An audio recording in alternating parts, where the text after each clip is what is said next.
Praise the lord. ప్రభు నామానికి మహిమ, ఘనత, ప్రభావాన్ని ఆరోపిస్తున్నాను. ఇంతవరకు ఎంతో మంచి పాటలు పాడిన సంఘస్థులకి, అట్లాగే మరి గొప్ప గాయకులు ప్రభుభూషణ్ గారు, వారితో పాటు వచ్చిన మరొక గాయకులు మణిప్రకాష్ గారు, వారికి నా హృదయపూర్వకమైన వందనాలు. అటువంటి మంచి పాటలు, గాత్రం ఉన్నవాళ్ళు ఈ రోజుల్లో అరుదు. ఈ రోజుల్లో అంతా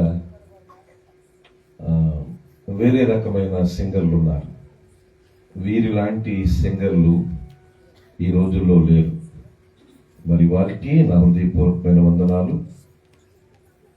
వచ్చిన సేవకులందరికీ నా హృదయపూర్వకమైన వందనాలు.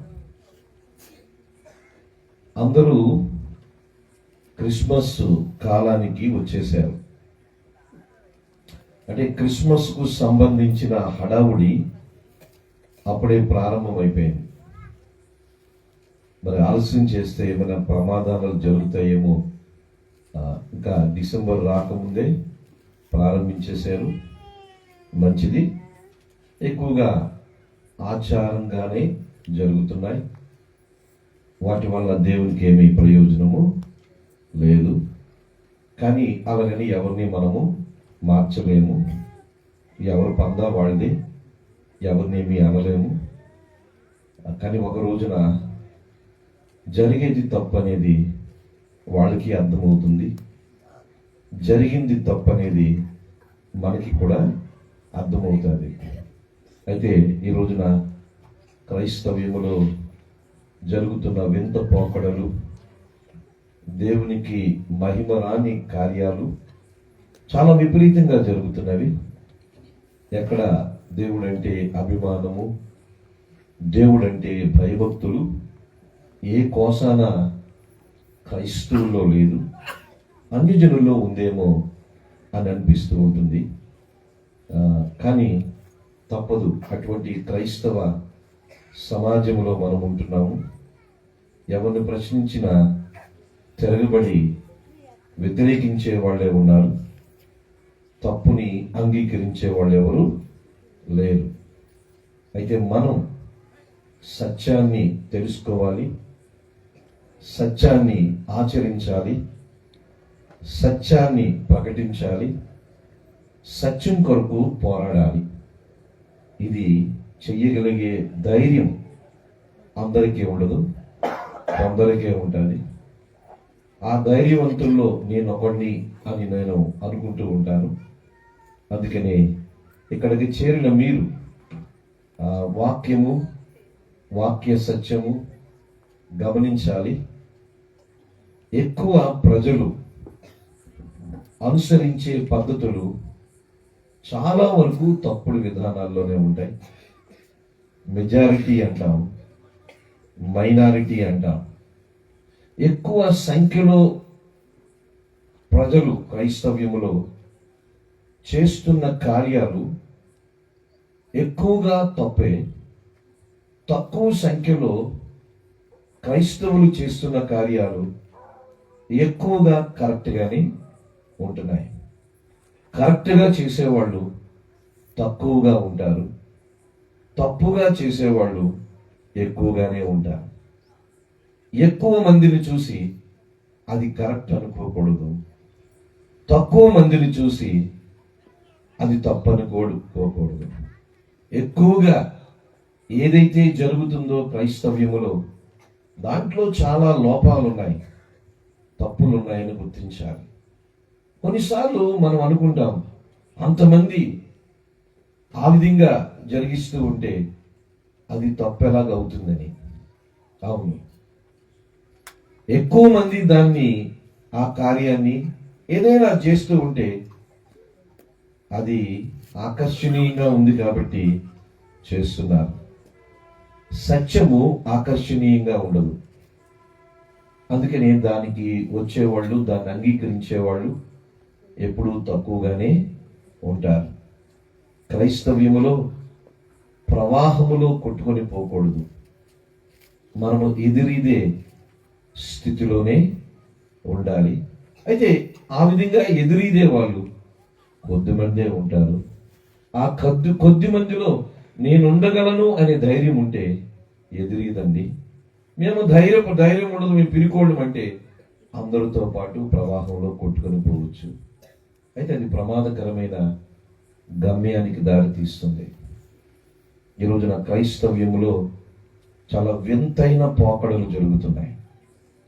అది యూట్యూబ్లు వచ్చిన తర్వాత కానీ, సోషల్ మీడియా వచ్చిన తర్వాత కానీ చాలా వింతైన కార్యాలు, కార్యక్రమాలు, బోధలు వినిపిస్తున్నాయి. ఇదే కరెక్టు అని అనుకుంటే ఆ ప్రవాహంలో మనం కొట్టుకొని పోతాం.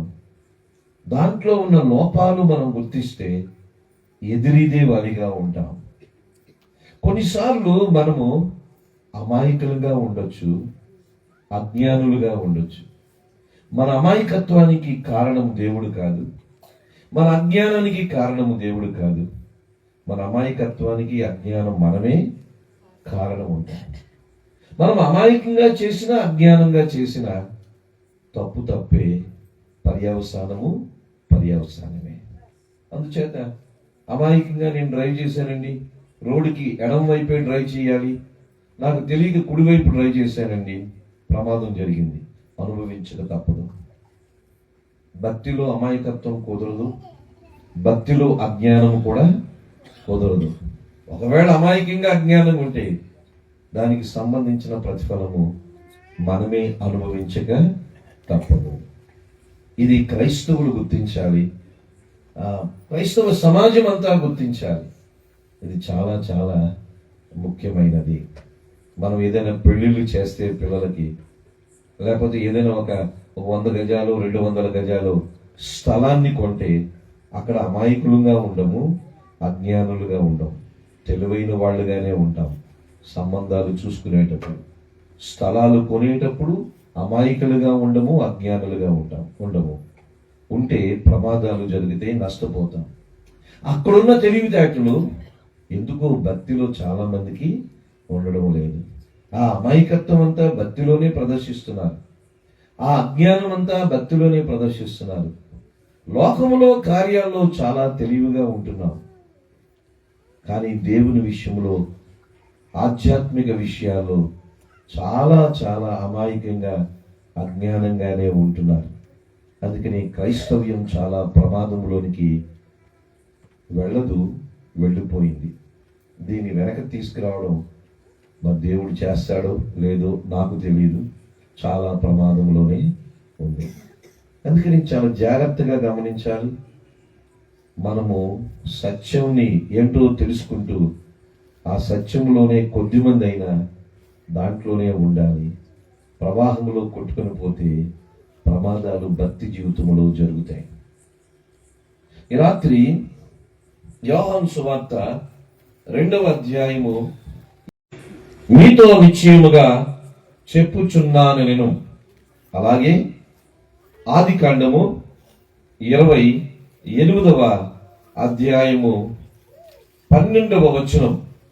ఆదికాండము 28వ అధ్యాయము 12వ వచనం. అప్పుడతడు ఒక కల కనెను, అందులో ఒక నిచ్చెన భూమి మీద నిలువబడి ఉండెను, దాని కొన ఆకాశమునంటెను, దాని మీద దేవుని దూతలు ఎక్కుచు దిగుచు ఉండిరి. ప్రార్థన చేసుకుందాం. చిన్న ప్రార్థన. ప్రేమ స్వరూపుడైన మా ప్రియ పరలోకపు తండ్రి, మా ప్రియ రక్షకుడు, మీ ప్రియ కుమారుడైన క్రీస్తు వారి ఉన్నతమైన నామములో నిన్ను ఇంతవరకు పాటల ద్వారా, అద్భుతమైన గాత్రాలతో, సంగీతముతో నీ బిడ్డలు నిన్ను స్తుతించి, నిన్ను మహిమపరిచి, నిన్ను ఆరాధించారు.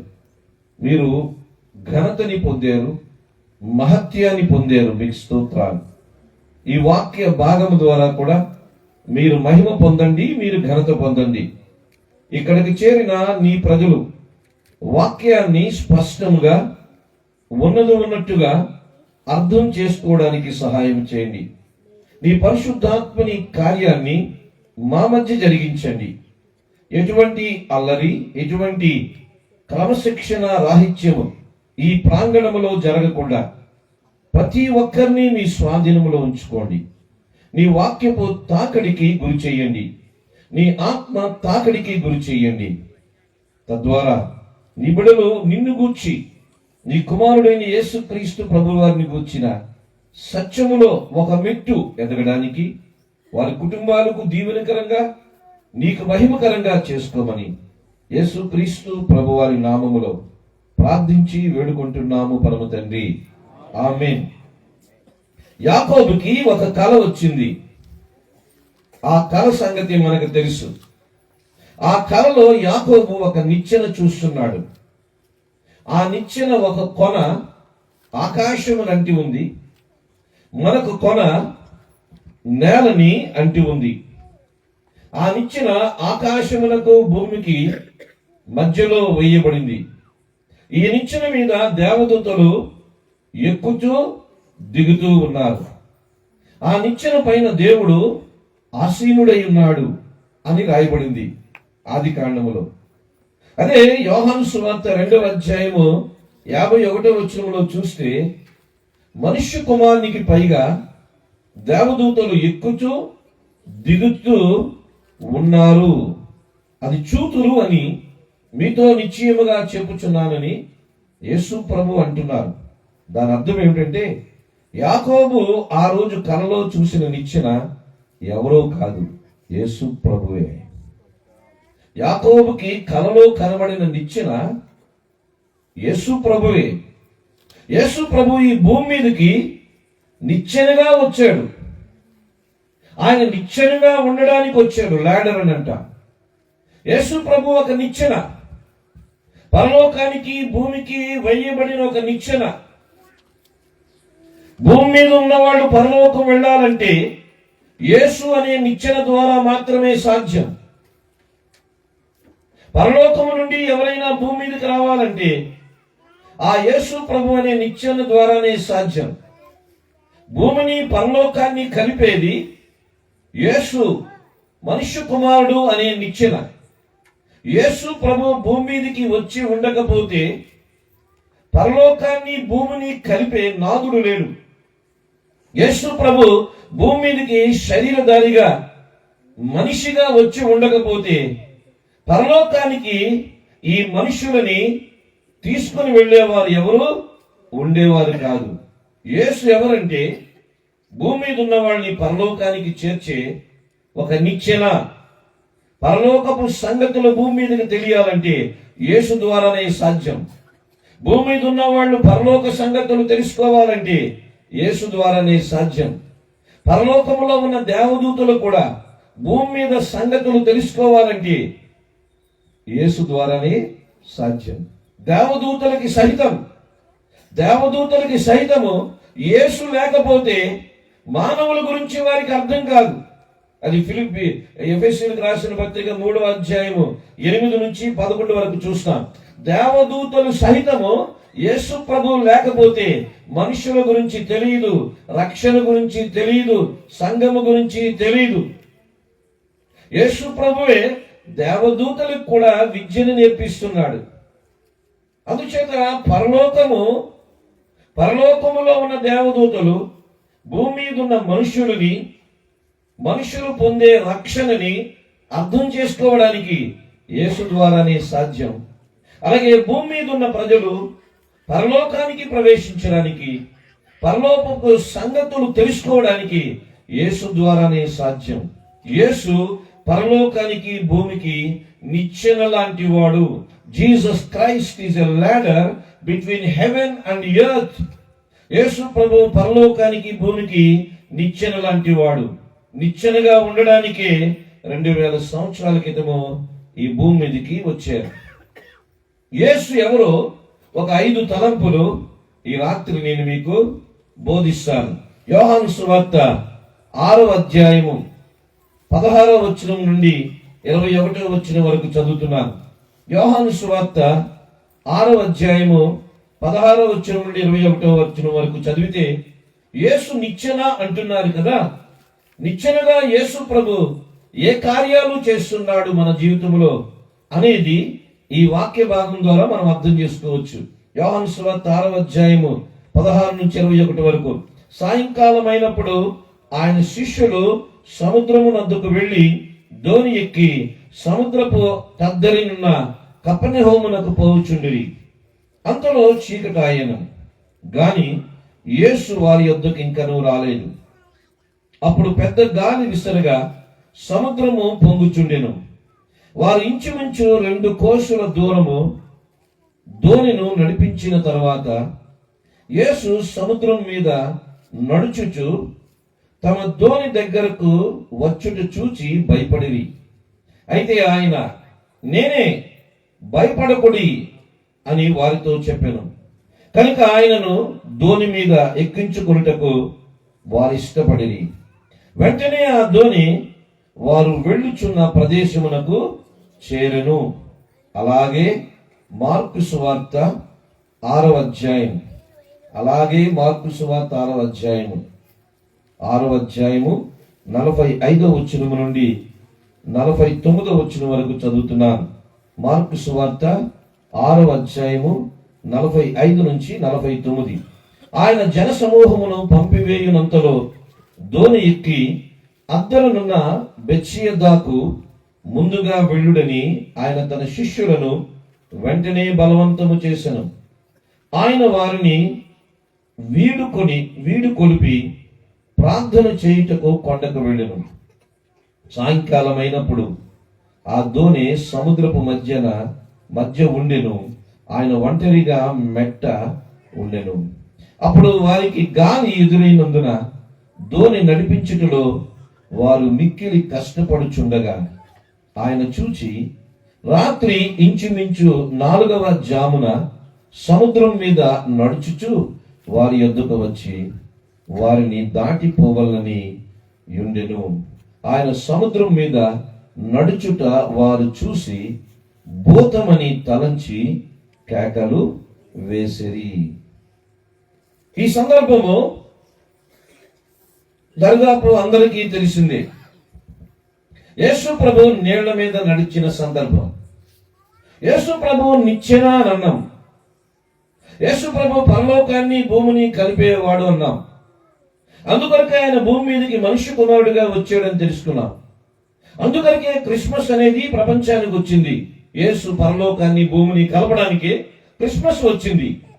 అయితే ఈ చదివిన వాక్యములో యేసు ప్రభు మనల్ని ఎన్ని విధాలుగా నడిపిస్తున్నాడు, ఆయన ఏ కార్యాలు చేసేవాడో మనకు అర్థమవుతుంది.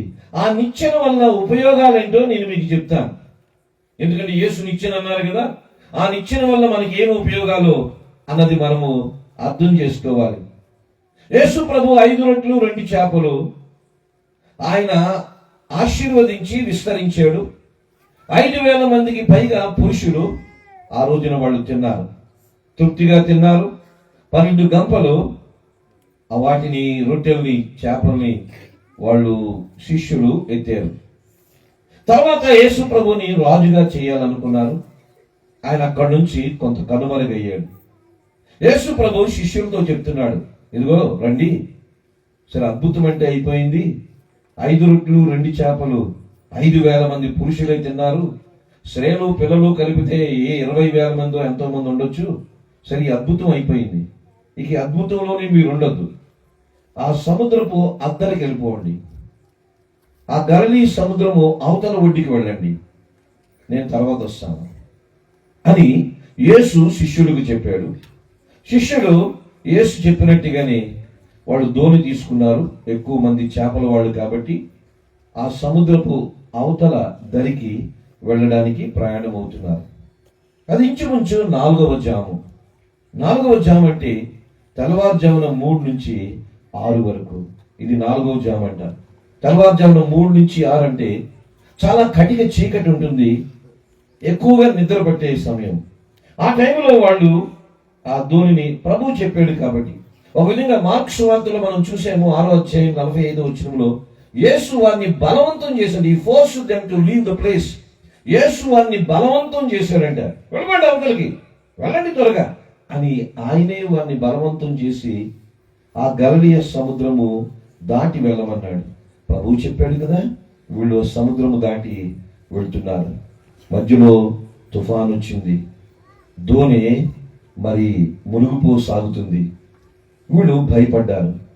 భయపడితే కొంతసేపటికి ఎవరో ఒక ఆయన ఆ తుఫానులో ఆ అలల మీద నడుచుకుంటూ వస్తున్నారు. భూతం అనుకున్నారు. వీళ్ళందరూ భయపడ్డారు. భయపడద్దు, నేనే అని ప్రభు చెప్పాడు. ఆ తర్వాత పేతురు, నువ్వైతే నేను కూడా నీళ్ళ మీద నడుస్తానన్నాడు. పేతురు కొంతసేపు నడిచాడు, తర్వాత మునిగిపోసాగాడు. యేసు ప్రభు రక్షించాడు. ఆ తర్వాత యేసు వాళ్ళ దోణిలోకి అడుగు పెట్టాడు. వెంటనే దోణి ఏమైందంట, అద్దరికి చేరింది. ఈ ఉపమానంలో 3 అద్భుతాలు ఉంటాయి. అసలు అద్భుతాలు చెప్పను కానీ ఈ ఈ ఈ ఉపమానం కాదు, ఇది జరిగిన ఈ వాస్తవ చరిత్రలో యేసు నిచ్చెన అన్నాము కదా. ఎందుకు ఆయన నిచ్చెన అయ్యాడు? యేసు ప్రభుని గురించి ఈ వాక్యము ఏం చెప్తుందో మనం చూడాలి. మొట్టమొదటిగా యేసు ఎవరంటే మనల్ని గూర్చి ముందుగా నిర్ణయం తీసుకునేవాడు. యేసు మన ప్రతి నిర్ణయాన్ని తీసుకునేవాడు. మన జీవితంలో ఏది జరుగుతున్నా యేసు ప్రభువు తీసుకునే నిర్ణయం. ఎందుకంటే ఆయన దేవుడు.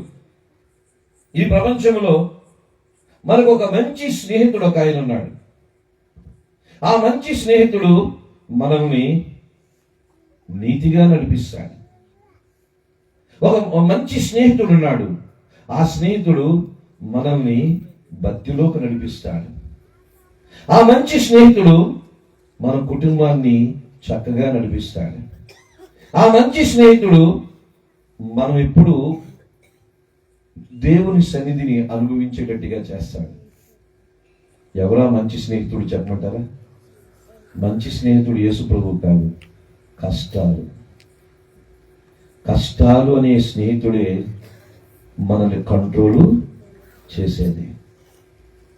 కష్టాలు శ్రమలు అనే స్నేహితుడు మనల్ని కంట్రోల్ చేస్తాడు. శ్రమలు లేకపోతే ఏ మనిషి కంట్రోల్లో ఉంటాడా? మనమే ఉండం. ఏ కష్టం లేకపోతే మనం లాపడం ఎవడతరం కాదు. ఏదో ఒక శ్రమ కష్టం వస్తే ఎలాగూ తగ్గి అణిగి మణిగి ఉంటామో దేవునికి తెలుసు, మనకి తెలుసు. శ్రమ మనకి మంచి స్నేహితుడు. ఎందుకు మంచి స్నేహితుడు అంటే శ్రమ మన దేవుని వైపే నడిపిస్తుంది. శ్రమ మనల్ని భక్తిలోకి నడిపిస్తుంది. శ్రమ మనల్ని ప్రార్థనలోకి నడిపిస్తుంది. శ్రమ మనల్ని నీతిగా ఉండేటట్టుగా చేస్తుంది. శ్రమే మనల్ని చక్కగా దేవుని సన్నిధి అనుభవించేటట్టుగా చేస్తుంది. శ్రమ లేకపోతే భక్తి లేదు. శ్రమ లేకపోతే దేవుడు లేదు, దెయ్యము లేదు. శ్రమ లేకపోతే నీతి లేదు, పవిత్రత లేదు. శ్రమ లేకపోతే అసలు దేవుడు అంటే భయమే లేదు. రాత్రి మాకు శ్రమలు లేవు, అన్ని కష్టాలే అన్ని సుఖాలే ఉన్నాయంటే ఒక మాట అర్థం చేసుకోండి. దేవుడు మీ ఎడల ఒక ప్రణాళిక కలిగి ఉంటే ఖచ్చితంగా ఒక శ్రమని అనుమతిస్తాడు. ఎందుకంటే మనము దేవుని వైపు ప్రయాణం చేయడానికి, భక్తి మార్గంలో ఉండడానికి, భయభక్తులు కలిగి ఉండడానికి, దేవుని మీద ఆధారపడడానికి, దేవుని సన్నిధిని అనుభవించడానికి ఎప్పుడు ఏమవసరమో శ్రమ అవసరమో. ప్రసంగి గ్రంథం 7:14 ఉంటుంది. దేవుడు మానవ జీవితంలో ఆయన సుఖ దుఃఖములను జత చేశాను.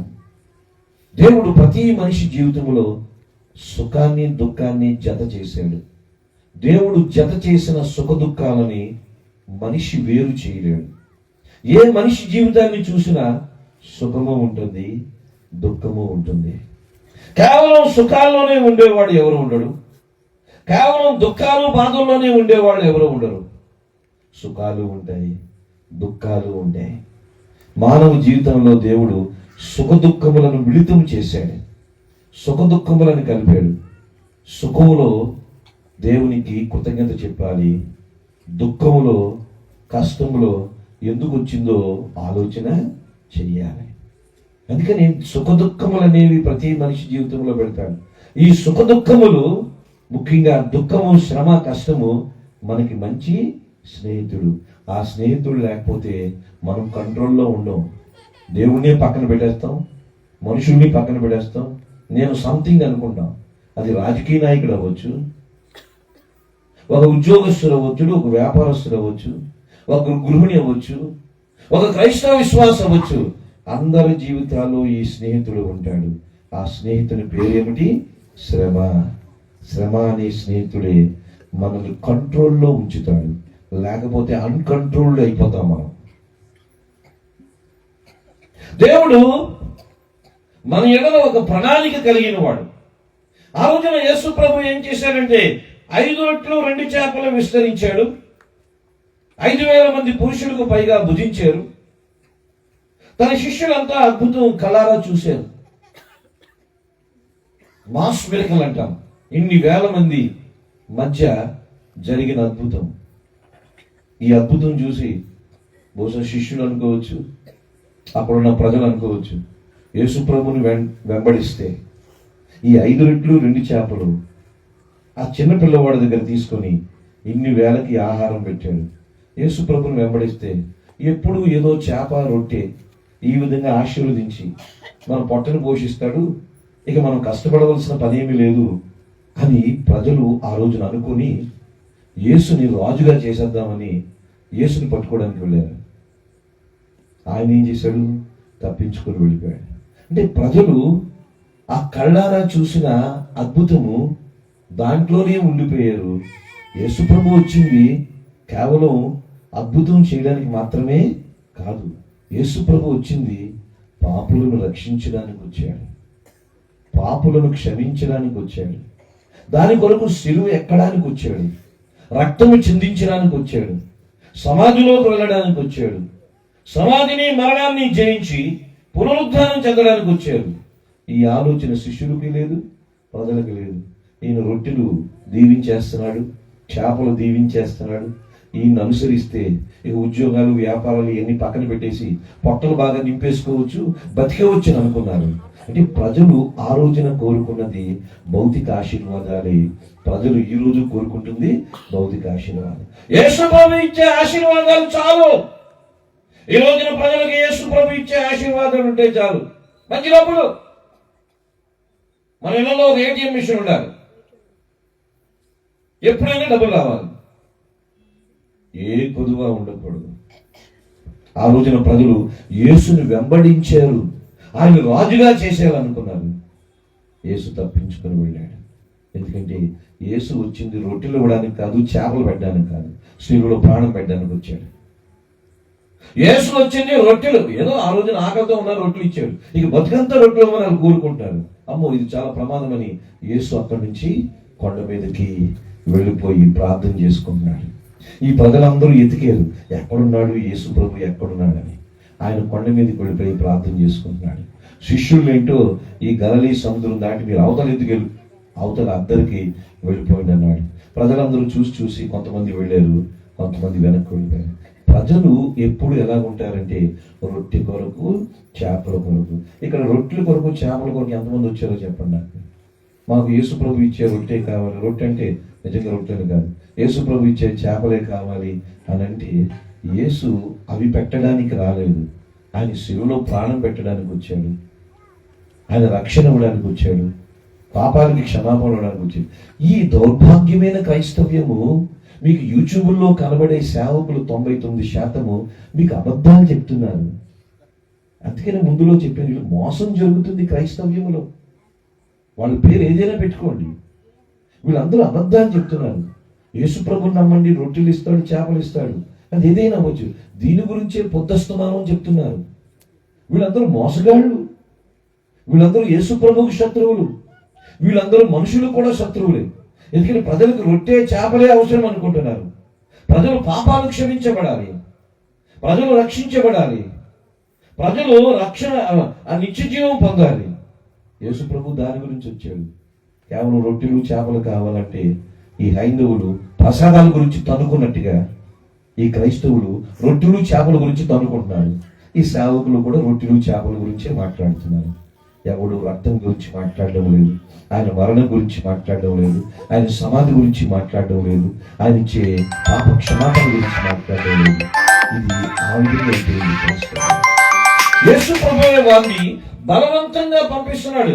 వెళ్ళండి, బెత్షెబాకి వెళ్ళండి, ఆ సముద్రపు అద్దరికి మీరు వెళ్ళండి. వాళ్ళని బలవంతంగా పంపిస్తున్నాడు. వారి ఎడల ఆయనకు ఒక ప్రణాళిక ఉంది. ముందుగా వారి గురించి ఒక నిర్ణయాన్ని తీసుకున్నాడు. వారిని ఆ గలిలయ సముద్రము ద్వారా పంపించాలి, ఒక అనుభవాన్ని వాళ్ళకి నేర్పించాలి. యేసు ఎవరో చెప్తున్నాను. యేసు నిచ్చెన లాంటి వాడని చెప్పాను కదా. Is like A ladder. నిచ్చెన లాంటి వాడు అంటే మొదటి లక్షణం ఏంటో చెప్తున్నాను. యేసు ఇక్కడున్న అందరి ఎడల ఒక భవిష్యత్ ప్రణాళిక కలిగిన వాడు, అందరి ఎడల ఒక ఆలోచన కలిగిన వాడు. ఇది అర్థం చేసుకోండి. ఆయన కలిగిన ఆలోచన నెరవేర్చడానికి ఆయన ఏ కార్యమైనా మన జీవితంలో చేస్తాడు. నిచ్చెన అంటే అర్థం ఏమిటంటే ఒక ముందుగా ఒక ఆలోచన కలిగిన వాడు. ప్రావిడెన్స్ ఆఫ్ గాడ్ అని అంటాం. దేవుడు ముందుగా ఒకటి తలంచాడు, అందుకని శిష్యుల్ని బలవంతం చేస్తున్నాడు. వెళ్ళండి అద్దరికి అంటున్నాడు. దేవుడు మన గురించి మనము ముందుగా ఆలోచించిన దానికంటే, మనము మన భవిష్యత్తు గురించి ఆలోచించిన దానికంటే ప్రభువు మన గురించి ఎక్కువగా ఆలోచన చేసేవాడు. ఒక ముందు ప్రణాళిక కలిగిన వాడు. నిచ్చెనగా ఎందుకు వచ్చాడంటే ఒక ప్రణాళికతోనే ఆయన వచ్చాడు. అందుకని ఆ రోజున శిష్యుల్ని బలవంతం చేసి అవతలకు వెళ్ళండిరా అన్నాడు. ఈరోజు మన జీవితంలో దేవుడు ఏవేవో అనుమతిస్తున్నాడు. ఆ రోజున గలిలయ సముద్రాన్ని దాటి వాళ్ళని పంపిస్తున్నాడు. ఈ రోజున దేవుడు వేటిని మన జీవితంలో అనుమతించినా అది దేవుని ద్వారే జరుగుతుందని అర్థం చేసుకోవాలి. ఒక తలనొప్పి వచ్చినా దేవుని ఉద్దేశం ఉంది, ఒక జ్వరం వచ్చినా దేవుని ఉద్దేశం ఉంది, ఒక ఆర్థిక సమస్య వచ్చినా దేవుని ఉద్దేశం ఉంది. ఏదో ఒక ముందు ప్రణాళికతోనే దేవుడు మన జీవితాల్లో ఏదైనా చేస్తాడు. మన జీవితంలో అందుకే మత్తయి 10వ అధ్యాయంలో ఉంటుంది, మన తల వెంట్రుకలన్నీ లెక్కించబడి ఉన్నవి అని యేసు ప్రభు అంటున్నాడు. మీ తల మీద ఎన్ని వెంట్రుకలు ఉన్నాయో మీకు తెలియదు, నాకు తెలియదు. కానీ యేసు ప్రభుకి ఏ సందర్భంలోనైనా మన తల మీద ఉన్న వెంట్రుకలన్నీ ఆయన లెక్కించిన వాడంటే he knows the count of your hair. ప్రపంచంలో 800 కోట్ల మంది ప్రజలు ఉన్నారు, దాదాపు ఇంకా ఎక్కువ మంది ఉన్నారు. ప్రతి ఒక్కరి తల వెంట్రుకల్ని ఎరిగిన వాడు అని చూస్తా అంటే ఎంత సూక్ష్మంగా దేవుడు ఆలోచన చేస్తాడు. మీ తల వెంట్రుకలన్నీ లెక్కించబడి ఉన్నవి అంటున్నాడు. మన తల వెంట్రుకల గురించి మనమే పట్టించుకోము. మనము విలువ ఇవ్వని మన తల వెంట్రుకల గురించి ఆయన లెక్కించబడి ఉన్నవి అని అంటే మన భవిష్యత్తు గురించి ఆయన తెలుసా లేదా? పట్టించుకొని తల వెంట్రుకల గురించే ఆలోచన చేసే దేవుడు. రోజుకి ఎన్ని మొలుస్తున్నాయో ఎన్ని ఊడిపోతున్నాయో మనకు తెలియదు. మీ తల వెంట్రుకలన్నీ లెక్కించబడి ఉన్నవంటున్నాడు. అంతగా ఆయన మన ఎడల శ్రద్ధ తీసుకుంటున్నాడు. మన భవిష్యత్తు, మన ప్రణాళికలు అన్నీ ఆయనకి తెలియదా అంటే ఆయనకి అన్నీ తెలుసు. ఏదైనా మన జీవితంలో అనుమతిస్తున్నాడంటే దాని వెనుక ఏదో గొప్ప ఉద్దేశము ఉంటుంది. ఆ రోజున శిష్యులని ఆయన బలవంతం చేస్తున్నాడు. వెళ్ళండి, ఆ బెత్షెబాకి వెళ్ళండి, ఈ అద్దరి దాటి అవతలకు వెళ్ళండి అన్నాడు. మన జీవితంలో కూడా దేవుడు ఎక్కడెక్కడో ఏదో కార్యాలు మీ కుటుంబాల్లో చేస్తున్నాడు. ఒక ప్రణాళిక కలిగిన వాడు, ఒక ప్రణాళిక కలిగిన వాడు. యేసు ప్రభు ఎందుకు వచ్చాడు భూలోకానికి? పని లేక రాలేదు, కాలక్షేపం చేయడానికి రాలేదు, లేకపోతే మనం ఏదో భోజనం చేసి పండుగ చేసుకోవాలని ఆయన భూలోకానికి రాలేదు. ఒక ఉద్దేశంతో వచ్చాడు. ఒక నిచ్చెనలాగా ఉండడానికి వచ్చాడు. పరలోకాన్ని భూమికి సమీపం చేయాలని, భూమి మీద ఉన్న వాళ్ళని పరలోకానికి తీసుకుని వెళ్ళడానికి, మనుష్య కుమారునికి పైగా దేవదూతలు ఎక్కుతూ దిగుతూ ఉండేలాగా యేసు ఒక నిచ్చెనగా వచ్చాడు. నిచ్చెన యొక్క ఉద్దేశం ఏమిటంటే మొట్టమొదటిది ఆయన ముందుగా మన గురించి ఆలోచన చేసేవాడు. మన గురించి మనమే ఏమీ ఆలోచన చేయము, కానీ మనందరి గురించి ఆయన ముందుగా ఆలోచన చేసేవాడు. ఒక తలంపు కలిగిన వాడు. దాన్ని బట్టే మన జీవితంలో ఏదైనా జరుగుతూ ఉంది. మీకు తెలుసా, ఈరోజు ఇది జరిగింది, నిన్నది జరిగింది, రేపు కొన్ని జరగబోతున్నాయి. ఇవన్నీ కూడా ఆయన ముందుగా నిర్ణయించినట్టుగానే జరుగుతున్నాయి. ఏది కాకతాళీయంగా జరగదు. నథింగ్ ఈజ్ యాక్సిడెంటల్ అని అంటాం. ఏది కాకతాళీయంగా జరగదు. ఇది అనుకోకుండా జరిగిందని అంటాం. మన దృష్టిలో అది అనుకోకుండా జరిగింది, కానీ దేవుని దృష్టిలో అది అనుకోకుండా జరిగింది కాదు, అనుకునే జరిగింది. దేవుడు ఏదైనా ముందుగా నిర్ణయించినవాడు. అది నిచ్చెన అంటే మన గురించి ముందుగా నిర్ణయం తీసుకోవడము నిచ్చెన.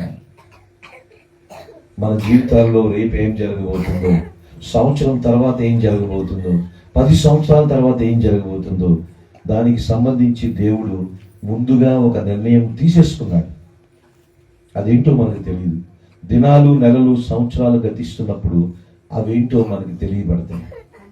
మన భవిష్యత్తు అంతా ఆయన ముందుగానే ఎరిగినవాడు.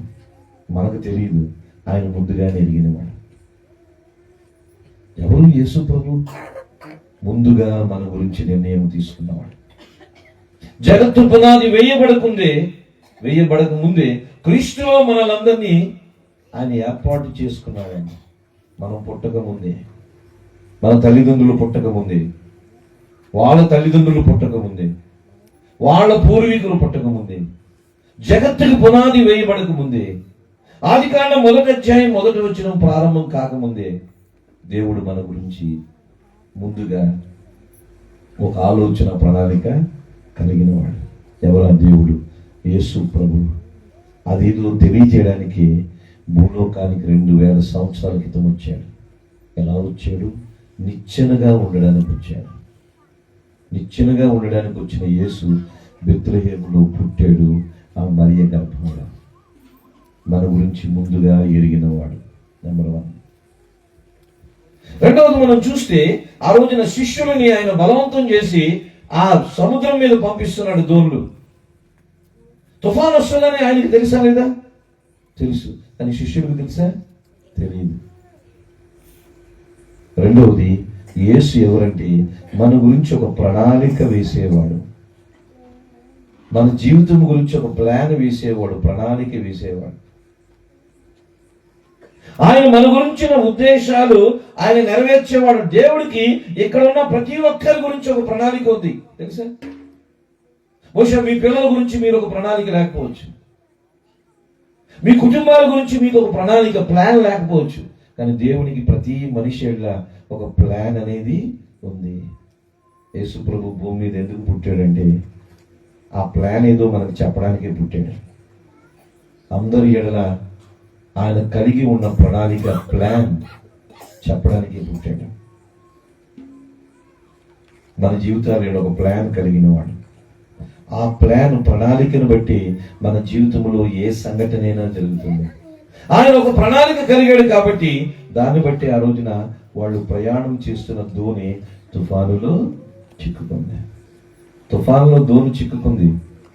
శిష్యులు అనుకుంటున్నారు బహుశా ఈ సముద్రంలో, గలిలీ సముద్రంలో వెళ్ళిపోతుంటే సడన్ గా గాలి వచ్చేసి తుఫాను వచ్చింది అని వాళ్ళు అనుకుంటున్నారు.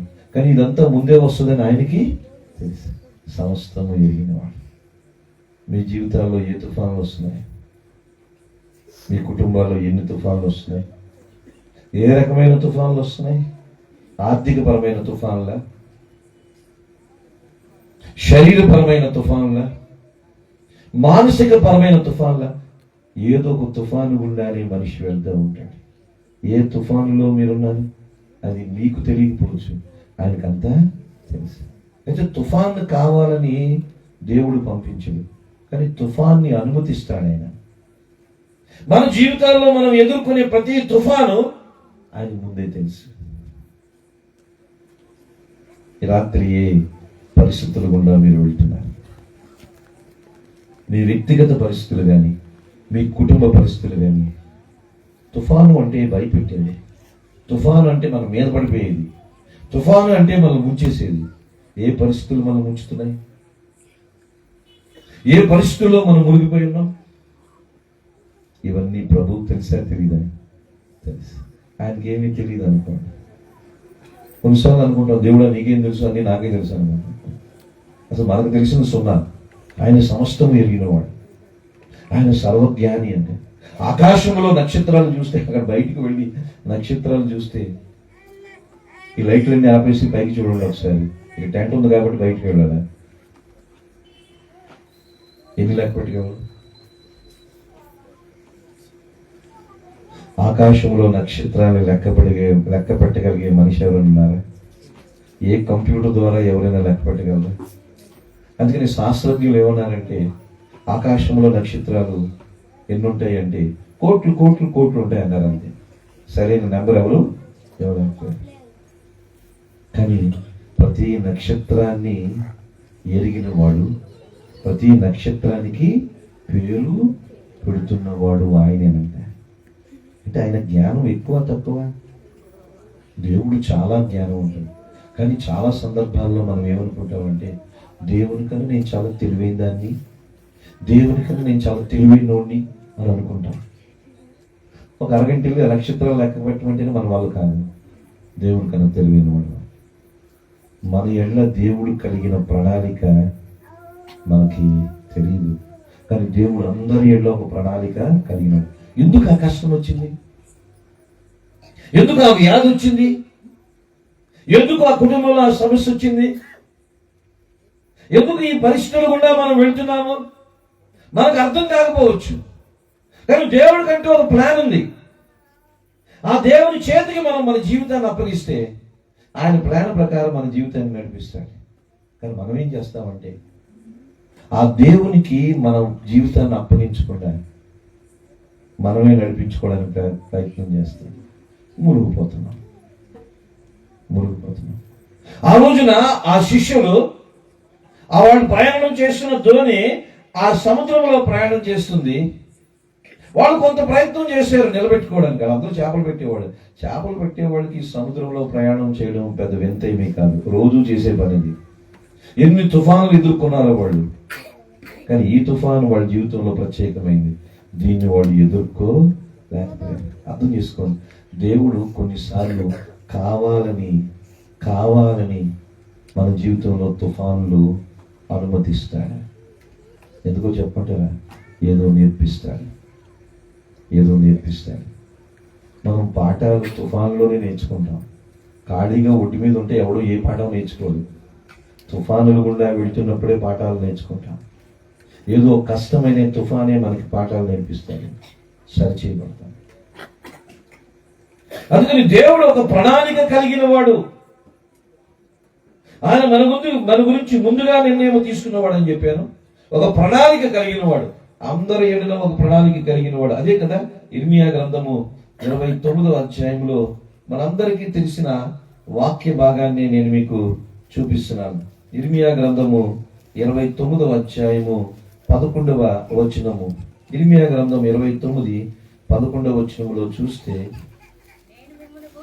నేను మిమ్మల్ని గూర్చి ఉద్దేశించిన సంగతులను నేను ఎరుగుదును. అమ్మా, ఈ రాత్రి అర్థం చేసుకోండి. ఇక్కడున్న ప్రతి ఒక్కరితో దేవుడు ఈ వాక్యం ద్వారా మాట్లాడుతున్నాడు. మీ గురించి నేను ఉద్దేశించిన ప్రణాళికలు నేను ఎరుగుదును. నాకు తెలుసు, మీరు కంగారు పడకండి. మీ గురించి నేను ఉద్దేశించినవన్నీ నేను. మనందరి జీవితాల్లో దేవుడు ఒక ప్లాన్ కలిగిన వాడు, అది ఆయనకు తెలుసు. ఏమీ కంగారు పడకండి అంటాడు. రాబో కాలమందు మీకు నిరీక్షణ కలుగునట్లుగా అవి సమాధానకరమైన ఉద్దేశములే గాని హానికరములైనవి కావు. ఇదే యెహోవా. దేవుడు మన ఎడల కలిగిన ప్రతి ఉద్దేశము మేలు కొరకే, హాని కొరకు కాదు. మరొకసారి చెప్తున్నాను, దేవుడు మన ఎడల కలిగి ఉన్న ఏ ఉద్దేశం, ఏ ప్లాన్ అయినా సరే మేలు కొరకే, హాని కొరకు కాదు. ఏ తుఫానులు గుండా వెళ్తున్నారు మీరు, ఏ శ్రమలు కష్టాలు గుండా వెళ్తున్నారు, హాని కొరకు కాదు, మేలు కొరకే. ఎందుకంటే దేవుడే ఒక ప్రణాళిక బద్ధంగా వీటిని అనుమతించాడు. ఈ తుఫాన్లు అనుమతించాడు. ఈ రాత్రి అర్థం చేసుకోండి. మీ తుఫాన్లు ఏంటో నాకు తెలియదు, ఏంటో మీకు తెలుసు. అదేంటో ఒక్కసారి ఆలోచించేయండి. దేవుతానండి ప్రభా, నేను ఇప్పుడు ఉన్న పరిస్థితులు, నా కుటుంబం ఉన్న పరిస్థితులు ఏదో నీకు తెలుసు, దీని వెనుక నీ గొప్ప ఉద్దేశము ఉంది, ఇది నాకు మేలు కొరకే, కీడు కొరకు కాదు అని నమ్మండి. అప్పుడు నమ్మారనుకోండి, ధైర్యం వస్తుంది, నిరీక్షణ వస్తుంది. యేసు ప్రభు భూమి మీదకి నిచ్చెనగా వచ్చాడు. నిచ్చెన అంటే మొట్టమొదటి ముందుగా నిర్ణయం తీసుకునేవాడు. రెండవది నిచ్చెన అంటే మన గురించి ఒక ప్రణాళిక కలిగినవాడు. అందరి ఎడల దేవుడు ఒక ప్లాన్ కలిగినవాడు. యేసు ప్రభు నిజమైన దేవుడు, గొప్ప దేవుడు. ఒక ప్లాన్ ఉందండి దేవునికి. ప్రపంచం ఎడల ఒక ప్లాన్ ఉంది, ప్రతి దేశం ఏడలో ఒక ప్లాన్ ఉంది. ఏ దేశంలో ఎప్పుడు ఎలక్షన్లు జరగాలి, ఎవరు ప్రధానులు అవ్వాలి, ఎవరు ముఖ్యమంత్రులు అవ్వాలి, ఆయన ప్లాన్ ప్రకారమే జరుగుతుంది. ప్రపంచంలో ఎక్కడ యుద్ధాలు జరగాలి, ఎక్కడ శాంతి సమాధానం ఉండాలి, ఆయన ప్రణాళిక ప్రకారమే జరుగుతుంది. ఈ విశ్వం ఎడల ఆయన ప్రణాళిక కలిగిన వాడు, ఈ దేశాల ఎడల ఆయన ప్రణాళిక కలిగిన వాడు, కుటుంబాల ఎడల ప్రణాళిక కలిగిన వాడు, వ్యక్తిగతంగా ప్రతి ఒక్కరి ఎడల ప్రణాళిక కలిగిన వాడు, సంఘాల ఎడల ప్రణాళిక కలిగిన వాడు. సూక్ష్మంగా మనిషి నుంచి మొదలు పెడితే ఈ మహావిశ్వం వరకు ప్రతి దాని ఎడల, ప్రతి మనిషి ఎడల ఒక ప్రణాళిక కలిగిన వాడు. ఇక్కడ చిన్నపిల్లలు కొంతమంది ఉన్నారు. తల్లిదండ్రులు అనుకోవచ్చు, వీళ్ళు ఎదగడం అంటే తర్వాత దీని గురించి ఆలోచన చేద్దాం అనుకోవచ్చు. కానీ దేవుడు ఇప్పుడే వాడి గురించి ఒక ప్లాన్ కలిగి ఉన్నాడు. మీకు తెలుసా?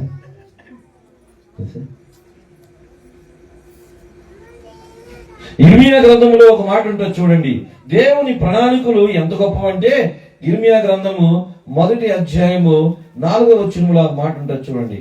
ఇర్మియా గ్రంథం 1వ అధ్యాయం 4. యెహోవా వాక్కు నాకు ప్రత్యక్షమై ఇలాగు సెలవిచ్చెను, గర్భములో నేను నిన్ను రూపింపక మునిపే నిన్నెరిగి తిని, నీవు గర్భము నుండి బయట పడక మునిపే నేను నిన్ను ప్రతిష్ఠించి తిని. తల్లి గర్భంలో పడక ముందే ఆ రోజు ఇర్మియా గురించి దేవుడు అంతా తెలిసింది. మన పిల్లలకి ఈ పుట్టిన తర్వాత ఏదో ప్లాన్ వేస్తాం. ఈ అమ్మాయా అబ్బాయా, అమ్మాయి ఏంటి ఏంటి, అబ్బాయి ఏంటి ఏంటి, తల్లిదండ్రులు మనం ప్లాన్ వేస్తాం. దేవుడు అంటున్నాడు, గర్భములో పడక ముందే నేను వారిని ఎరుగుతున్నాను. దేవుడు ప్రతి మనిషి అలా ఒక ప్రణాళిక కలిగిన వాడు. నిచ్చెన అంటే అర్థం ఏమిటంటే, ఆ నిచ్చెనకి మన ఏళ్ళలో ఒక ప్లాన్ ఉంది. యేసు ప్రభు ఒక ప్లాన్తో వచ్చాడు. కాలక్షేపం కొరకు భూమి మీదకి రాలేదు. ఏంటి మీ ఏళ్ళలో ఉన్న ప్రణాళిక, అందరి ఏళ్ళలో ఉన్న ప్రణాళిక అర్థం చేసుకోవాలి. అందుకే రెండవది, ఆయన ఒక ప్రణాళిక కలిగిన వాడు కాబట్టి ఆ రోజున తుఫాన్ని వారి జీవితంలో అనుమతించాడు. మూడవది మనం చూస్తే, వాళ్ళు ఆ తుఫానులో వెళ్తున్నారు. ఆ దోణి అటు ఇటు కదిలిపోతుంది, మునిగిపోవడానికి సిద్ధంగా ఉంది. యేసుప్రభు ఏం చేస్తాడని చెప్పండి? యేసుప్రభు కొండ మీద ఉన్నాడు, ఈ దోణిలో లేదు. ముందు వీళ్ళు వెళ్ళిపోమన్నాడు, మీరు వెళ్ళిపోండి, నేను తర్వాత వస్తా అన్నాడు. సరే వీళ్ళు వెళ్తున్నారు సముద్రం మీద, తుఫాన్లో చిక్కుకుంది. ఇప్పుడు ఆయన ఏం చేస్తున్నారు చెప్పగలరా? యేసుప్రభు ఏం చేస్తున్నాడు? నిద్రపోయే తుఫాను వేరే, అది వేరే తుఫాను, ఇది నిద్రపోని తుఫాను. ఈ దోణిలో యేసుప్రభు ఉన్నాడా? లేడు, ఆయన కొండ మీద ఉన్నాడు. మీరు వెళ్ళిపోండి అని అన్నాడు. ఆయన నిద్రపోతున్నది వేరేది, వాళ్ళతో పాటు దోణిలో ఉన్నాడు. ఏం చేస్తున్నాడు చూడండి. మార్కు సువార్త 6వ అధ్యాయం, మార్కు సువార్త 6వ అధ్యాయం 46వ వచనం. ఆయన వారిని వీలు కొలిపి ప్రార్థన చేయుటకు కొండకు వెళ్ళను. ఏం చేస్తాడు ఆయన? ప్రార్థన చేస్తున్నాడు. ఆయన మన గురించి ఒక ముందుగా ఉద్దేశించిన వాడని చెప్పాను. రెండవది, మన ఒక ప్రణాళిక కలిగిన వాడని చెప్పాను. మూడవది, ఆయన మన గురించి ఏం చేస్తున్నాడు? ప్రార్థన. యేసు ప్రభు మీ గురించి ప్రార్థన చేస్తున్నాడు తెలుసా? మనమే గుర్రపెట్టి నిద్రపోతున్నాం, మనమే ప్రార్థన చేస్తాం. ఉదయం కుటుంబంలో ప్రార్థన ఉండాలని చెప్పాను, ధూపం ఉండాలని. యేసు ప్రతి ఒక్కరి గురించి ముందుగా విశ్వాసుల గురించి ప్రార్థన చేస్తున్నాడు. ఆ శిష్యుల్ని సముద్రం మీద వదిలేసి మీరు వెళ్ళండి అవతల అడ్డుగా అన్నాడు. ఈయన కొండకి ఏం చేస్తాడు? ప్రార్థన చేస్తున్నాడు. మీకు తెలుసా, మన గురించి ఆయన ప్రార్థన చేసేవాడు. నిచ్చెన అంటే ప్రార్థన చేయుట. మన గురించి ప్రార్థన చేస్తున్నాడు. హెబ్రీ పత్రిక 7:25 ఉంటుంది. యేసు ఎవరంటే ఆయన యాజకుడు, ప్రధాన యాజకుడు అంట. హెబ్రీ పత్రిక 7:25 చూస్తే, ఈయన తన ద్వారా దేవుని యందుకు వచ్చి వారి పక్షమున విజ్ఞాపన చేయుటకు నిరంతరము జీవించున్నాడు. యేసు ప్రభు తన ప్రజల గురించి నిరంతరం ప్రార్థన చేస్తాడు. అమ్మ, అర్థం చేసుకోండి. మనం పడుకుంటున్నాం, మనం సరిగ్గా ప్రార్థన చేసుకోవచ్చు, లేక మనం ప్రార్థన చేసుకోవచ్చు. యేసు ప్రభు ఏం చేస్తాడు? నిరంతరము ప్రార్థన చేస్తాడు. శిష్యులను పంపించేసి మీ బాధల్లో మీరుండండి, మీ కష్టాల్లో మీరుండండి, మీ సంగతి నాకు పట్టదు అని అనడం. ఈయన ఏం చేస్తున్నాడు? ప్రార్థన చేస్తున్నాడు. నిచ్చెన అంటే ప్రార్థన చేసేవాడు.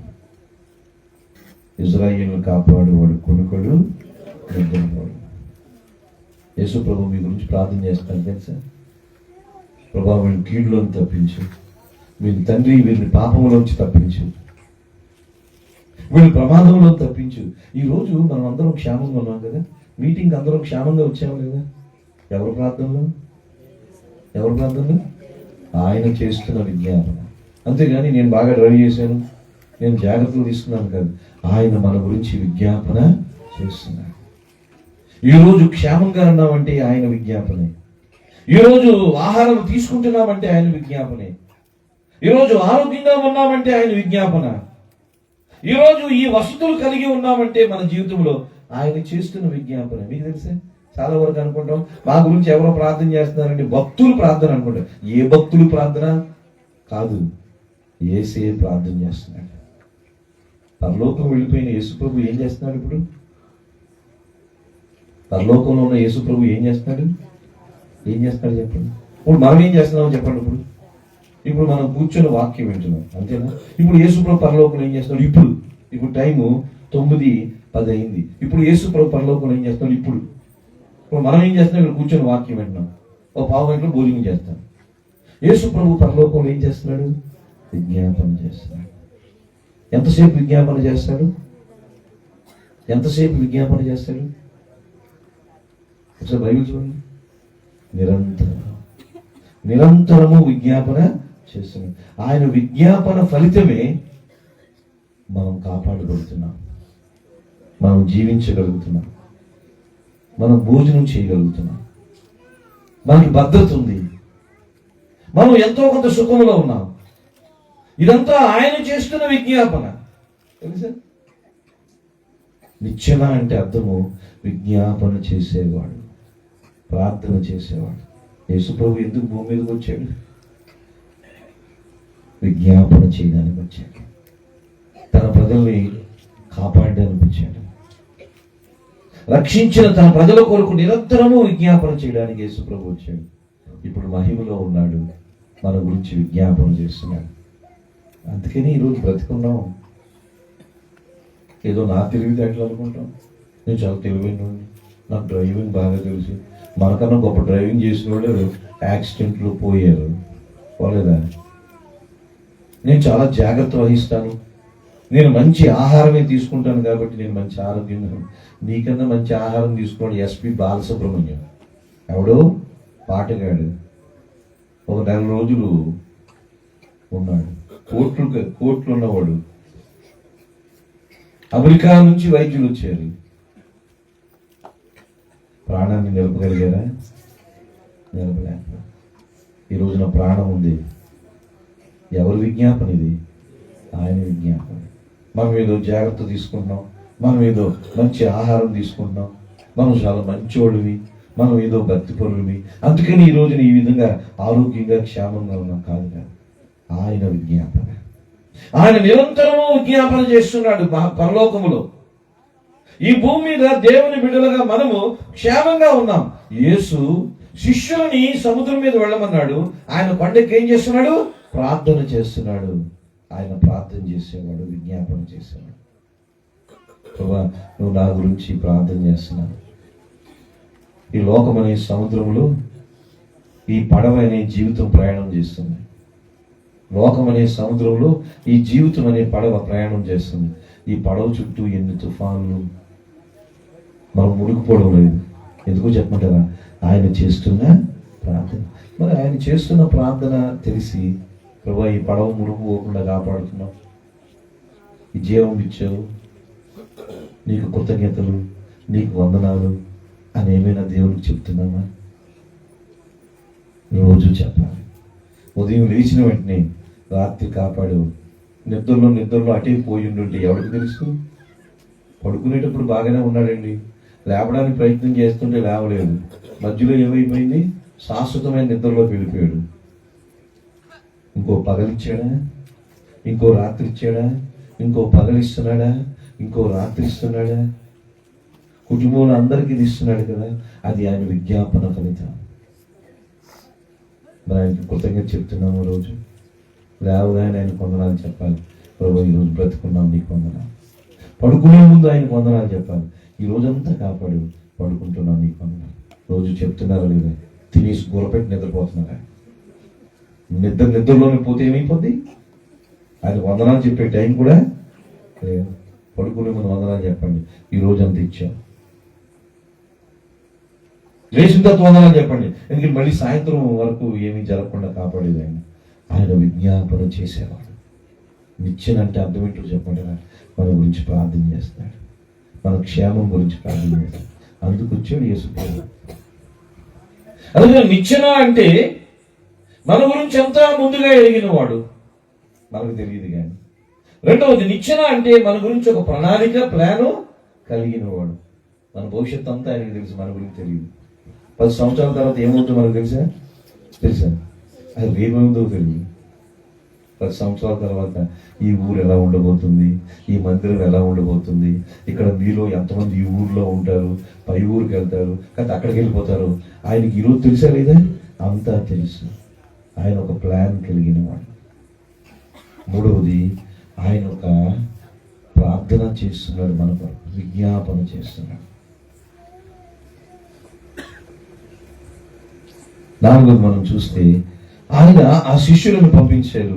ఇప్పుడు ఆయన నీళ్ల మీద నడిచి వస్తున్నాడు. నీళ్ల మీద నడిచి వస్తున్నప్పుడు భయపడ్డారు, భూతం అనుకున్నారండి. శిష్యుల కండ్లు అంటే అది పగలు తెల్లవారుజామున 3-6, బహుశా నిద్ర మొత్తులో ఉండొచ్చు.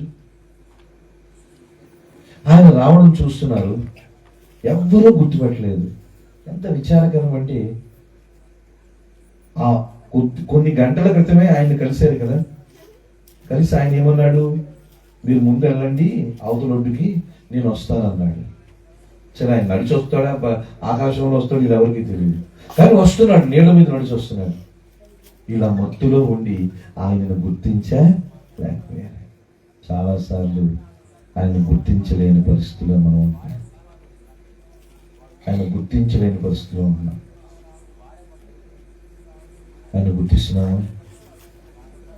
ఆ రోజున శిష్యులు అంతకు ముందు రోజే 5 రొట్టెలు 2 చేపలు కడుపు నిండా పుల్లుగా లాగించారు. వాళ్ళు అంత అద్భుతం చేశారు.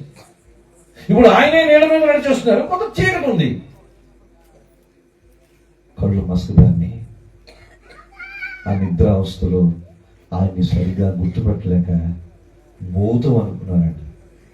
ఇంకో మనిషి అనుకున్నా పర్లేదు, దెయ్యం అనుకున్నారండి. యేసుని గుర్తించలేకుండా చాలా మంది ఉన్నారు. ఈ రోజుల్లో కూడా యేసు నుంచి అన్ని ఆశీర్వాదాలు పొంది, ఆ ముందు రోజే రొట్టెలు తిన్నారు, చేపలు తిన్నారు, 12 గంపలు ఎత్తారు. మనము ఎన్నో ఆశీర్వాదాలు పొందుతూనే ఉన్నాం. కానీ చాలా మంది యేసుని ఇంకా సరిగ్గా గుర్తించలేదు. మనం గుర్తించారు. ఆయన దీవెనలు ఇవ్వాలి, ఆయన అన్ని మనకి ఇచ్చేయాలి. ఆయన ఎవరో గుర్తించారు, మత్తులో ఉన్నారు వాళ్ళు.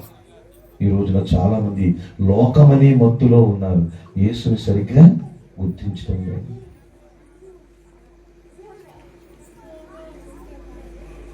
అప్పుడు అన్నాడు పేతురు, నేను నడిచి వస్తానన్నాడు. రా అన్నాడు, కానీ మునిగిపోసాగాడు. చూడండి, యేసు నీళ్ల మీద నడిచి వస్తున్నాడు. ఏ నీళ్ళైతే వాళ్ళని భయపెట్టినయో ఆ నీళ్ళని తన పాదాల కింద పెట్టుకున్నాడు యేసు. ఏ నీళ్లు, ఏ తుఫాను, ఏ గలలీయ సముద్రం అయితే వీరు ధోనిని ముంచేస్తుందో, అంటే ఏ నీళ్ళు అయితే అంతవరకు వీరిని భయపెట్టినయో ఇప్పుడు ఆ నీళ్లు ఎవరి పాదాల కింద ఉన్నాయి? యేసు పాదాల కింద. యేసు అక్కడ అద్భుతము, యేసు నీళ్ల మీద నడవడం అద్భుతం కాదు. అక్కడ అద్భుతం ఏమిటంటే ఆ నీళ్లు తుఫానుగా వీరిని భయపెట్టి ఆ నీళ్లు ఎవరి పాదాల కిందకు వచ్చేసినాయి? యేసు. నీ సమస్య ఏదైనా ఆయన పాదాల కిందే ఉంది, లెక్క అర్థం చేసుకోండి. ఏ తుఫాను వల్ల ముంచడానికి ప్రయత్నం చేస్తుందో, ఏ సమస్య వల్ల ముంచడానికి ప్రయత్నం చేస్తుందో, ఏ కష్టాలు వల్ల ముంచడానికి ప్రయత్నం చేస్తుందో ఒక్కసారి ఆలోచన చేస్తే అవన్నీ ఎవరి పాదాల కింద ఉన్నాయి? యేసు పాదాల కింద ఉన్నాయి. అది అద్భుతం. ఆయన నేల మీద నడిచి వస్తున్నాడు. ఆయన పాదాల కింద సముద్రం ఉంది. సృష్టించిన వాడు. బహుశా ఐస్ గట్టి అయిపోయి ఉంటుంది. మన సమస్యలు ఆయన పాదాల కింద ఉన్నాయి. మన సమస్యలు తీర్చేవాడు యేసు ప్రభు. మనకి సమాధానం ఇవ్వడానికి వచ్చాడు. అదే మత్తయి సువార్త 11:29 ఉంటాం. ప్రయాసపడి భారం మోసుకుంటున్న సమస్త జనులారా నా యుద్ధకు రండి, నేనేమిస్తాను? విశ్రాంతి అంటే అర్థమేంటో చెప్పండి. విశ్రాంతి అంటే అర్థమేంటో చెప్పిన? శాంతి ఇస్తాడు. లోపల శాంతి ఇస్తాడు, సమాధానం ఇస్తాడు. ఈ శాంతి సమాధానం బజార్లో ఎక్కడో ఒక 1/2 కేజీ శాంతి, 1 కేజీ శాంతి అని ఎవడు అమ్మేడుతాడు. ఈ శాంతి సమాధానం యేసు ప్రభు ఇచ్చాడు. మీ ఇంట్లో టీవీ మీకు సమాధానం ఇవ్వకపోవచ్చు. ఒకసారి అంట ఆ ఊర్లో సర్కస్ జరుగుతుందంట. ఇది నిజమో అబద్ధమో తెలియదు, ఇది చెప్తారు. నిజమై ఉండొచ్చు. ఆ సర్కస్కి అందరూ వెళ్తున్నారు. చక్కగా 4 రోజులు ఎంతో జరుగుతుంది. ఒక డాక్టర్ దగ్గరికి ఒక పొట్టి ఆయన వచ్చాడంట. పొట్టి ఆయన వచ్చి, సార్ నా జీవితంలో అస్సలు సమాధానం లేదు, శాంతి లేదు, నా అంతరంగంలో అంతా గందరగోళం ఉంది, దీన్ని ఏం తట్టుకోలేకపోతున్నాను అంటే డాక్టర్ అన్నాడంటే, ఆ సర్కస్లో 3 గంటలు కూర్చో, అక్కడ నవ్వించే బఫూన్ ఒక ఆయన ఉన్నాడు, అతను 3 గంటలు నవ్విస్తాడు, హ్యాపీగా ఉండొచ్చానంటే ఇతను అన్నాడంట, నేనే అతన్ని, నేను అందరినీ నవ్విస్తున్నాను కానీ నా జీవితంలో నవ్వులు, నాకు సమాధానం లేదు. మన ఇంట్లో టీవీలు ఉండొచ్చు, ఫ్రిడ్జ్లు ఉండొచ్చు, ఏసీలు ఉండొచ్చు, బండ్లు ఉండొచ్చు, కార్లు ఉండొచ్చు, ఆస్తిపాస్తులు ఉండొచ్చు, కానీ ఏది లోపల శాంతి. అందుకని యేసు ప్రభు అంటాడు, నా దగ్గరికి రండి, నేను మీకు విశ్రాంతిని అంటే సమాధానం ఇస్తాను. ఎలా ఉన్నాయి మీ కుటుంబాలు? మీ ఇల్లు ఎలా ఉన్నాయి? అంత ఫైటింగ్ అయినప్పుడు ఆ ఇజ్రాయేల్కి హమాస్కి యుద్ధమైనా అవుతుందేమో కానీ ఇంట్లో భార్య భర్తల యుద్ధం మాత్రము ఆగే ప్రసక్తే లేదు. ఇది కొనసాగేది. 6 దేశాల మధ్య యుద్ధాలు ఆపగలుగుతున్నాము కానీ కుటుంబంలో జరుగుతున్న యుద్ధాలు ఎవరు ఆపలేకపోతున్నారు. అసలు యుద్ధాలు కుటుంబమే, దేశాల మధ్య కాదు. మీ ఇంట్లో ఎలా ఉన్నాయి? రోజు గొడవలేనా? అన్నదమ్ములతో గొడవలు, అక్క చెల్లెలతో గొడవలు, భార్య భర్తల మధ్య గొడవలు, ఇరుగు పొరుగుతో గొడవలు, ఇవి యుద్ధాలే. ఆ యుద్ధం దేశాల మధ్య, ఈ యుద్ధం సొంత మనుషులు, బంధువులు, రక్త సంబంధుల మధ్య. ఉందా ఏదైనా శాంతి? ఏమైనా సమాధానం ఉందా? మీ ఊర్లో అందరితో మీరు నవ్వి మాట్లాడగలుగుతున్నారా? ఈ ప్యాట్లో అందరూ కలిసి మాట్లాడగలుగుతున్నారా? ఇక్కడ మీలో ఎంతమందికి నాకు ఒక్క శత్రువు లేడు అని చెప్పగలరు? నేను చేయొత్తమండి, నేను అందరినీ పలకరిస్తాను, అందరూ నన్ను పలకరిస్తాను. ఎందుకు ఈ మనస్పర్ధలు? ఎందుకు ఈ గొడవలు? ఎందుకు ఈ ఈర్ష్యలు, పగలు? యేసుప్రభు అంటున్నాడు, నా దగ్గరికి రండి, నేను విశ్రాంతిని ఇస్తాను. మన అంతరంగంలో శాంతిని ఇస్తాడు, అందరితో కూడా శాంతిగా ఉంటాడు. చూసారా, మనకి లోపల శాంతి లేకపోతే బయట కూడా శాంతి ఉండదు. దేవునితో సమాధానం ఉంటే అందరితో సమాధానంగా ఉంటాం. లోపల లేనిది బయట రాదు. మీలో మీకు శాంతి ఉంటే మీరు అందరితో శాంతిగానే ఉంటారు. మీలో మీకు శాంతి లేకుండా లోపల గందరగోళం ఉందనుకోండి, మీరు వెళ్ళిన చోటల్లా మీరు గందరగోళాన్ని సృష్టిస్తారు. యేసు అంటున్నాడు, రండి, నేను నీకు విశ్రాంతిని ఇస్తాను. నాలో నేను ప్రశాంతంగా ఉంటే నేను వెళ్ళి ఎవరితోనే మాట్లాడితే ప్రశాంతంగానే మాట్లాడతాను. నాలో నాకు ప్రశాంతత లేదనుకోండి, వెళ్ళిన చోటలో ఎవడో పిలుపుతూనే ఉంటాను, గొడవలకు కారణం అవుతూనే ఉంటాను, అశాంతికి కారణం అవుతాను. అందుకని ఏ సమస్య అయినా యేసు పాదాల కింద ఉండవలసిందే. ఆ రోజున ఆ తుఫాను శిష్యులను భయపెట్టింది, కానీ ఆ తుఫాను ఆయన పాదాల కింద ఉంచుకున్నాడు. నిచ్చెన అంటే అర్థం ఏంటో చెప్పండి. అలా సమస్తాన్ని కంట్రోల్లో చేసేవాడు, స్వాధీనంలో ఉంచుకున్నాడు.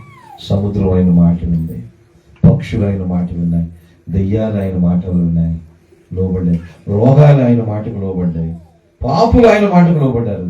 యేసు సృష్టికర్త, ఆయన సమస్తం మీద అధికారము కలిగిన వాడు, సర్వాధికారి.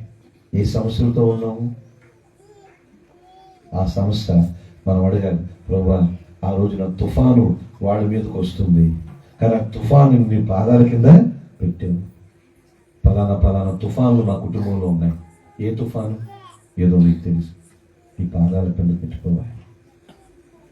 ఆ రోజున నీళ్లు వాళ్ళు ముంచడానికి ప్రయత్నం చేసింది, ఈరోజు పలానాది నన్ను ముంచడానికి ప్రయత్నం చేస్తుంది, నీ పాదాల కింద పెట్టుకోవా అని అడగండి. యేసు ఎవరనుకుంటున్నారు? నిత్యంలాగా ఉండడానికి వచ్చారు. ఆయన శక్తిని చూపించేవాడు. ఆయన అంటాడు కదా, చూడండి 20వ వచనంలో అంటాడు, యోహాను సువార్త 6వ అధ్యాయం 20వ వచనంలో, అయితే ఆయన వాళ్ళు చూసి ఏం చేశారంటే, యేసు సముద్రం మీద నడుచుచు తమ దోణి దగ్గరకు వచ్చి చూచి భయపడ్డారంట. అమ్మ భూతం అనుకుని భయపడ్డారు. యేసు ఏమన్నాడు చెప్పండి, నేనే. ఒకే మాట, నేనే అన్నాడు. అంటే అర్థం ఏంటో చెప్పండి. ఈ సృష్టిని నిర్మించిన వాడు నేనే, ఈ సముద్రాన్ని నిర్మించి ఈ సముద్రాన్ని సృష్టించిన వాడిని నేనే అన్నాడు. అంటే ఆయన శక్తి కలిగిన వాడు. నిచ్చెన అంటే అర్థం ఏంటంటే శక్తిని ప్రదర్శించేవాడు. యేసు ప్రభు పరలోకానికి భూమికి నిచ్చెనగా ఉండడానికి వచ్చాడు, అనగా ఆయన శక్తిని ప్రదర్శించడానికి వచ్చాడు. ఆయన పుట్టినప్పుడు రాజు భయపడ్డాడు, అందుకే చంపడానికి ప్రయత్నం చేశాడు. అవును కదా, రాజు 2 సంవత్సరాల వయసున్న శిశువుగా ఉన్న యేసుని చంపడానికి ఎంతో మంది శిశువుల్ని హేరోదు చంపించాడు. శిశువుకు భయపడ్డాడు, యేసుని చూసి రాజు భయపడ్డాడు. మీకు తెలుసా, ఈ రోజుల్లో మన దేశం కానీ వేరే దేశాల్లో కానీ క్రైస్తవ్యం మీద ఎందుకు దాడులు చేస్తారంటే భయం. వీళ్ళు వదిలేస్తే ఎక్కడ వ్యాపించేస్తారేమోనని భయం. వీళ్ళు వదిలేస్తే ఎక్కడ దేశం అంతా క్రైస్తవ దేశంగా మారిపోతేమో భయంతోనే అణచివేత. భయం, దేశాధినేతలకు భయం, రాజకీయ పార్టీలకు భయం, మత ఛాందస్వాదులకు భయం. భయంతోనే వీళ్ళు అనసాలి, చర్చలు కట్టకూడదు, సువార్త ప్రకటన చేయకూడదు, భయంతో చేస్తున్నారు. కానీ వాళ్ళ అణచివేతకు ఇది పెరిగేదే కానీ తగ్గేది. ఎంత అంశాలనుకుంటే అంతగా వ్యాపిస్తుంది క్రైస్తవ్యం. ఈ దేశమే కాదు, ఏ దేశంలో కానీ. ఆ రోజున శిష్యులు భయపడ్డారు తుఫాను చూసి. యేసు అంటున్నాడు, నేనే. మనం సేవిస్తున్న దేవుని పేరు ఏంటో చెప్పంటారా? నేనే అనండి ఒకసారి. నేనే అంటున్నాడు. నేనే జీవాహారం అన్నాడు, నేనే జీవజలములు అన్నాడు, నేనే ద్రాక్షావళిని అన్నాడు, నేనే గొర్రెలు పోవు మంచి ద్వారం అన్నాడు, నేనే మార్గము సత్యము జీవం అన్నాడు, నేనే రాజునన్నాడు, నేనే పునరుద్ధానము జీవము. నేనే అన్న మాట అర్థమేంటో చెప్పాడు. ఆయన శక్తి గుర్తు. లాజరు బయటికి అన్నాడు, అన్నాడు లేదు. లాజరు ఎక్కడున్నాడు? సమాధిలో ఉన్నాడు. యేసు ప్రభు ఎక్కడున్నాడు? సమాధిలో ఉన్నాడు, సమాధి బయట ఉన్నాడు. బయట ఉన్నవాడిని చచ్చిపోయిన ఎలా లేకొచ్చాడు? ఒరే లాజరు రేరా బాబు, మీ అక్కోడికి చెప్పాను, మార్త మరియకి నేను బ్రతికిస్తానని. యేసు ప్రభు ఏమైనా సమాధి లోపలికి వెళ్ళి చెవుల్లో ఊదుడు గాయకులు ఉన్నారు కదా, ఊది ఒరే లేవురా, చచ్చిపోయి 4 రోజులైంది, వాసన వస్తున్నావు, బయట నీ గురించి మీ అక్కలు, మీ ఊరు వారు, మీ స్నేహితులు అందరూ వెయిట్ చేస్తున్నారని లే అని కనీసం టచ్ చేశాడా? లాజర్ని టచ్ చేసాడా? చచ్చిపోయిన వాడు లోపల ఉన్నాడు. యేసు ప్రభు సమాధి వెలుపులో ఉన్నాడు. లాజరు బయటకు రా అన్నాడు. ఎక్కడుందా శక్తి? మాట. పవర్ అక్కడ ఉంది. దేవుని మాటలో శక్తి ఉంది. ఆ మాటే ఈ వాక్యం. ఈ వాక్యం ఏంటనుకుంటున్నారు? ఆటం బొమ్మ లాంటిది శక్తి. ఇది మనుషులు మారుస్తుంది. చచ్చిపోయిన వాడు లేపింది ఈ మాటే. నేనే అన్నాడు. అంతే. ఇంకేం చేశాడు చెప్పండి? తుఫానా నిన్ను గద్దిస్తున్నాను అన్నాడు. అంతకుముందు అన్నాడు. ఇంతకుముందు మత్తయి సువార్త 8వ అధ్యాయంలో అప్పుడు తుఫాను వచ్చినప్పుడు ఆయన గాలిని సముద్రాన్ని గద్దించాడు. గద్దించగా అది నిమ్మళమైనందు. అవునా? ఇక్కడ ఏం చేశాడు చూడు. మార్క్స్ వార్త 6వ అధ్యాయం. మార్క్స్ వార్త 6వ అధ్యాయం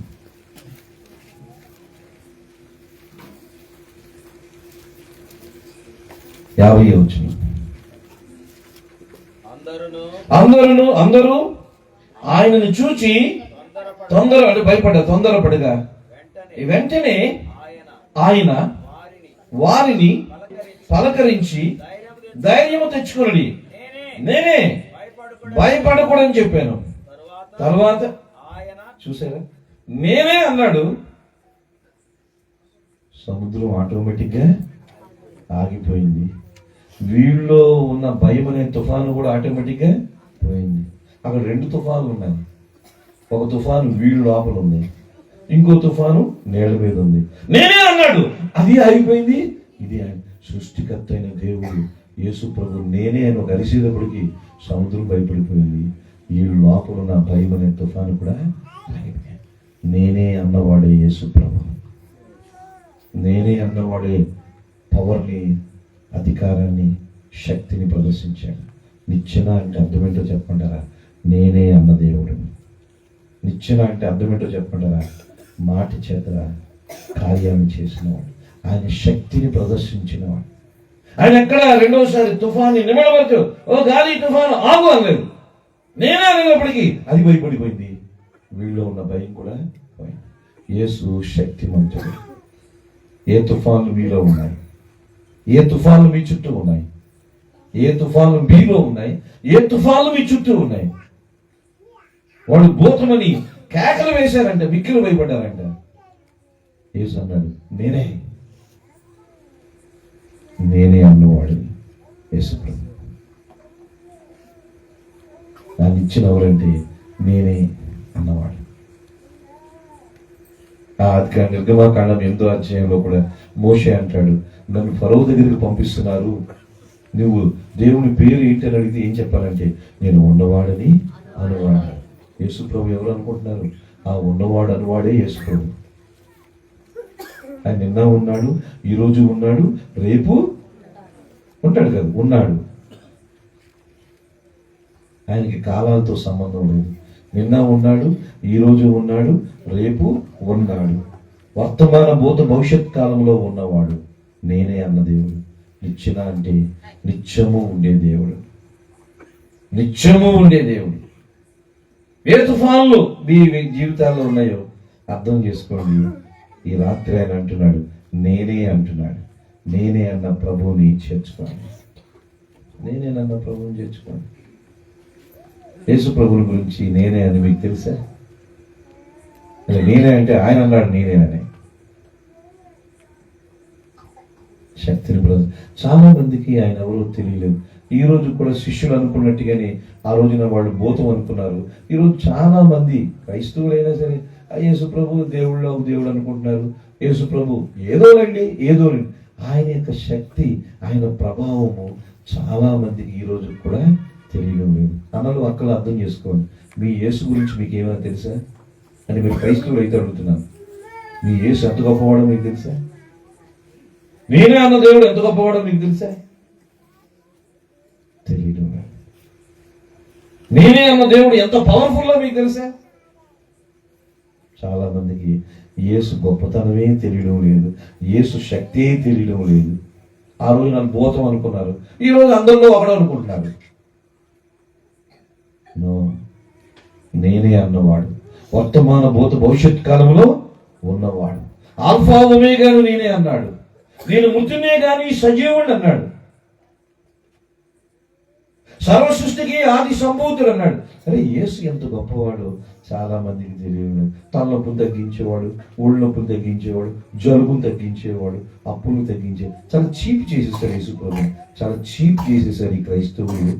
కొంతమంది క్రైస్తవ బోధకులు యేసు ప్రభుని చీప్ చేసేసారు.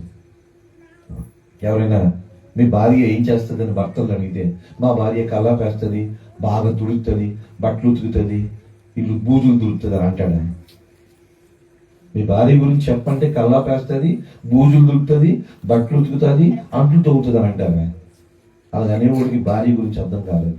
భార్య ఎవరో అని అడిగితే మంచిది, ప్రేమ కలిగింది, దయ కలిగింది, కష్టపడుతుంది, సాత్వికం కలిగింది, నా మాటకి లోబడింది, ఇది చెప్పాలి. భార్య ఏదైనా అడిగితే వంటలు తవ్వుతుంది, బట్టలు ఉతుకుతుంది, కల్లా పేస్తుంది అంటే అతగాడికి తన భార్య గురించి ఏమీ తెలియదు. ఈ రోజున యేసు ప్రభువుల గురించి చాలా మందికి తెలియదు. యేసు ప్రభు ఎవరంటే జ్వరాలు తగ్గించేవాడు, తలనొప్పులు తగ్గించేవాడు, ఏవో ఈ చిన్న చిన్నవి చేసేవాడు. ఆల్ఫా ఒమేగా నేనే అన్నాడు. వర్తమాన భవిష్యత్ కాలంలో ఉన్నవాడిని అన్నాడు. నేనే అన్నాడు. సముద్రం ఆగిపోయింది, ఇళ్ళు భయం పోయింది. నేనే అన్నవాడు ఆయన. అంత పవర్ఫుల్ దేవుణ్ణి ఎంత చీప్ చేసేసారు ఈ క్రైస్తవులు. మన దేవుని గురించి మనకే తెలియకపోతే ఇంకెవరికి తెలుస్తుంది? మీ యేసు ప్రభువుల గురించి మీకు ఎంత తెలుసు? విచారకరం. నేనే అనేది ఇప్పుడు మొత్తం ఆగిపోయింది. అందుకని నిచ్చెన అంటే అర్థము శక్తి కలిగిన వాడు, పవర్ కలిగిన వాడు. సముద్రాన్ని ఏమీ గద్దించలేదు, అది ఆటోమేటిక్ కామ్ అయిపోయింది. చూడండి, ఇంట్లో నాన్న వచ్చినప్పుడు ఒక గట్టి కేకేసాడు అనుకోండి, పిల్లలు ఆటోమేటిక్గా సెట్ అయిపోతారు. ఎక్కడో వాడు సెట్ అయిపోయి పుస్తకాలు తీసేస్తూ ఉంటారు. తీస్తారు లేదా? కొన్నిసార్లు అమ్మో ఎక్కడ లేనిపోయిన కోపంతో వచ్చాడు, ఎక్కడ కొడతాడని భయంతో ఎవరి మటుకాలు సర్దుకుంటారు. యేసు ప్రభు నేనే అనేది ఇప్పుడు సముద్రం సర్దుకుంది. అబ్బో ఈయనేం చేస్తాడు భయం, ఎందుకంటే సృష్టికర్త ఆయన. నేనే అనేది ఇప్పుడు సర్దుకుంది. అంత శక్తి కలిగిన వాడు. నిచ్చెన అంటే శక్తి కలిగిన వాడు. యేసు ప్రభు నిచ్చెనగా ఉండడానికి వచ్చాడు. అంతేకాదు, మనం చూస్తే యోహాను సువార్త 6వ అధ్యాయంలో చివరిలో ఒక మాట చదువుతున్నాను చూడండి. 21వ వచనంలో అంటాడు, కనుక ఆయనను దోణి మీద ఎక్కించుకున్నట్టుకు వారు ఇష్టపడిరి. వెంటనే ఆ దోణి వాళ్ళు వెళ్ళుచున్న ప్రదేశమునకు వెళ్ళను. నేనే అన్నాడు. వాళ్ళు భయం పోయింది, సముద్రం కూడా తుఫాన్ ఆగిపోయింది. వెంటనే సరే అన్నారు, రండి దోణిలో కదా. యేసు దోణిలో అడుగు పెట్టిన వెంటనే దోణి ఎక్కడికి వెళ్ళిందంటే అవతలొడ్డుకి వెళ్ళిపోయింది. ఎంత స్పీడ్గా వెళ్ళింది. వీళ్ళు సముద్రం మధ్యలో ఉన్నారు. అది టైము తెల్లవారుజామున 3 వాళ్ళు భయపడుతున్నారు. నేనే అన్నాడు. అంత కామైపోయింది. యేసు పాదాలు దోణిలో పెట్టిన వెంటనే దోణి ఏమైంది? ఒడ్డుకు ఎలా వెళ్ళిపోయింది నాకు తెలియదు. ఎక్కడో సముద్రం మధ్యలో ఉన్నాడు. కళ్ళు మూసి కళ్ళు తెరిచేటప్పుడు యేసు పాదాలు దోణిలోకి వచ్చినాయి. వెంటనే వీళ్ళు దోణి అద్దరికి వెళ్ళిపోయింది. జాగ్రత్తగా రండి. మీ జీవితాల్లోకి యేసును అనుమతిస్తే మీ గమ్యానికి చేరుస్తాడు ఆయన. మీ జీవితాల్లోకి యేసుని చేర్చుకుంటే, మీ కుటుంబాల్లోకి యేసుని చేర్చుకుంటే, మీ భవిష్యత్తులోనికి యేసుని చేర్చుకుంటే వెంటనే అద్దరికి చేరుస్తాడు, గమ్యానికి చేరుస్తాడు. ఆ దోణి అంత స్పీడ్గా వెళ్ళిపోయింది. అదొక అద్భుతం. నీళ్ల మీద నడవడం ఒక అద్భుతం అంటే, నేనే అనగానే అది సర్దుకోవడం ఒక అద్భుతం అంటే, దోణిలో పాదం పెట్టిన వెంటనే అది ఒడ్డుకి వెళ్ళిపోయిందంటే ఎలాగెళ్ళింది, ఎంత స్పీడ్ వెళ్ళింది ఎవరికి తెలియదు, ఎవరు ఊహించలేరు. యేసు మీ జీవితంలోనికి రావాలి. ఆ రోజు దోణిలోనికి యేసు ప్రభు వచ్చాడు. ఈరోజు మీ ఇంట్లోకి యేసు ప్రభు ఉన్నాడా? మీ జీవితానికి యేసు ప్రభు వచ్చాడా? మనం అందరం ఎలా ఉంటామంటే యేసు ప్రభుని ఆ లెవదికే సంఘంలాగా ఉంటాం. లెవదికే సంఘస్థులు ఏం చేశారంటే యేసు ప్రభుని సంఘం బయట పెట్టేశారంటే. ఆయన తలుపునందు నిద్దని తట్టుచున్నాను. ఇదిగో ఎవరైతే నా స్వరం విని తెరుస్తారో నేను ప్రవేశిస్తాను, వారితో కలిసి నేను భోజనం చేస్తాను. ఇప్పుడు యేసు ప్రభు మీ ఇంట్లో ఉన్నాడు, బయట గడపెట్టి బయట గెంటేశారు. చాలా వరకు మన క్రైస్తవ సంఘాలు యేసు ప్రభుని బయట పెట్టేసినాయి. చాలా వరకు చాలా మంది, వీళ్ళు ఎంతమంది యేసు ప్రభుని బయటే ఉండమంటున్నారు? యేసు ప్రభు బయటే ఉండవు, మాకేమైనా అవసరం వస్తే మీ దగ్గరకు వస్తాం, అంతే కదా. నువ్వు మా బెడ్రూమ్లోకి రావద్దు, మేము టీవీలో చూడవలసింది నువ్వు చూడకూడదు, నువ్వు చూడలేవు, కళ్ళు మూసేసుకో. నేను చూడవలసినవి చాలా ఉన్నాయి, నువ్వు బయట ఉండు. మేము లోపల తనుకుంటూ ఉంటాం, నువ్వు బయట ఉండు. మేము చర్చల్లో డ్రామాలు నాటకాలు వేస్తాం, నువ్వు బయట ఉండు. మాకు ఎప్పుడైనా రోగం వచ్చిందనుకో నీ దగ్గరకు వస్తాం, మాకేమైనా కష్టం వచ్చిందనుకో నీ దగ్గరకు వస్తాం. నువ్వు లోపలికి రావద్దు, బయటే ఉండు. పాపం బయట ఉండి తడుతూ ఉన్నాడు, మనం తీస్తే కదా లోపలికి రావడానికి.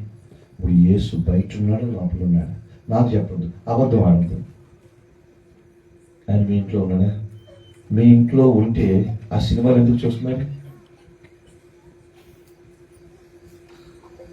మీ ఇంట్లో యేసు ప్రభు ఉన్నాడు అని అంటే మరి ఆయనకు నచ్చని సినిమాలు ఎందుకు చూస్తున్నారు? ఆయనకు నచ్చని ఎందుకు చూస్తున్నారు? మా ఇంట్లో యేసు ప్రభు ఉన్నాడంటే ఆయనకు నచ్చని ఎందుకు మాట్లాడకుండా బూతులు మాట్లాడుతున్నారా, అబద్ధాలు మాట్లాడుతున్నారా, మోసం మాట్లాడుతున్నారా? ఇంట్లో ఆయన ఉంటే మరి ఆయనకి ఇష్టం ఉండదు కదా. అబద్ధాలు ఎలా వస్తున్నాయి, బూతులు ఎలా వస్తున్నాయి? లేడు, ఉన్నాడు అనుకున్నాం, ఆయన ఎప్పుడూ బయటికి గెట్టేశాం. ఈ రోజున క్రైస్తవులు యేసు ప్రభుని గెట్టేశారు. ఆర్ఎస్ఎస్ వాళ్ళు కాదు, బీజేపీ వాళ్ళు కాదు యేసు ప్రభుని గెట్టేసింది, క్రైస్తవులే యేసు ప్రభుని గెట్టేశారు. చర్చోడు యేసు ప్రభుని గెట్టేశారు. యేసు బయట ఉండు, మాకు అవసరమైనప్పుడు వస్తాం, మా అవసరం తీర్చుకుంటాం, అంతవరకు రావద్దు. వస్తే మా మాటలు నువ్వు వినలేవు, మేము చూసేవు నువ్వు చూడలేవు, మా గొడవలు నువ్వు చూడలేవు. బయట యేసు ఉన్నాడా లేడా ఆలోచించి చెప్పండి. ఊరికి ఏది పడితే చెప్పకండి. మీ ఇళ్లలో యేసున్నాడా? మీ జీవితంలో యేసున్నాడా? మీ సంఘాల్లో యేసున్నాడా? ఇదంతా క్రిస్టియన్స్ ఉండే పేటే కదా. ఇక్కడ ఎన్ని చర్చలు ఉన్నాయో మనకు తెలియదు.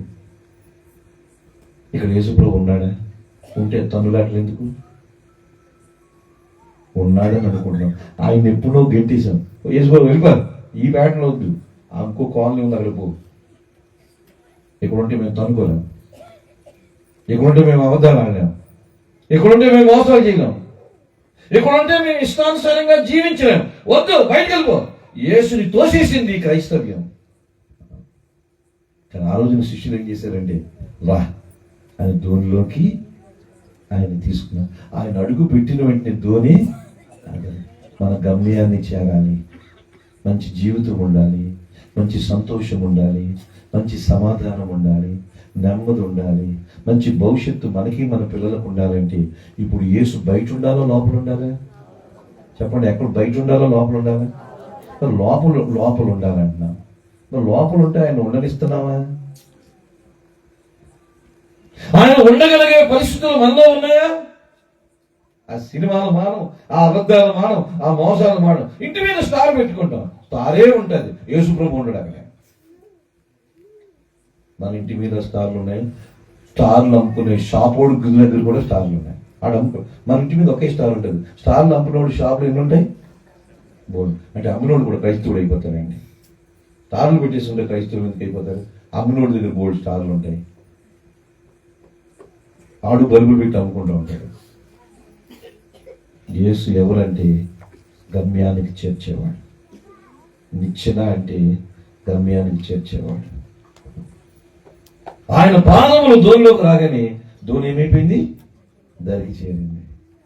మీ భవిష్యత్తు, మీ కుటుంబాల భవిష్యత్తు, మీ బిడ్డల భవిష్యత్తు, సంఘాల భవిష్యత్తు ఎవరి చేతిలో ఉన్నాయి చెప్పండి?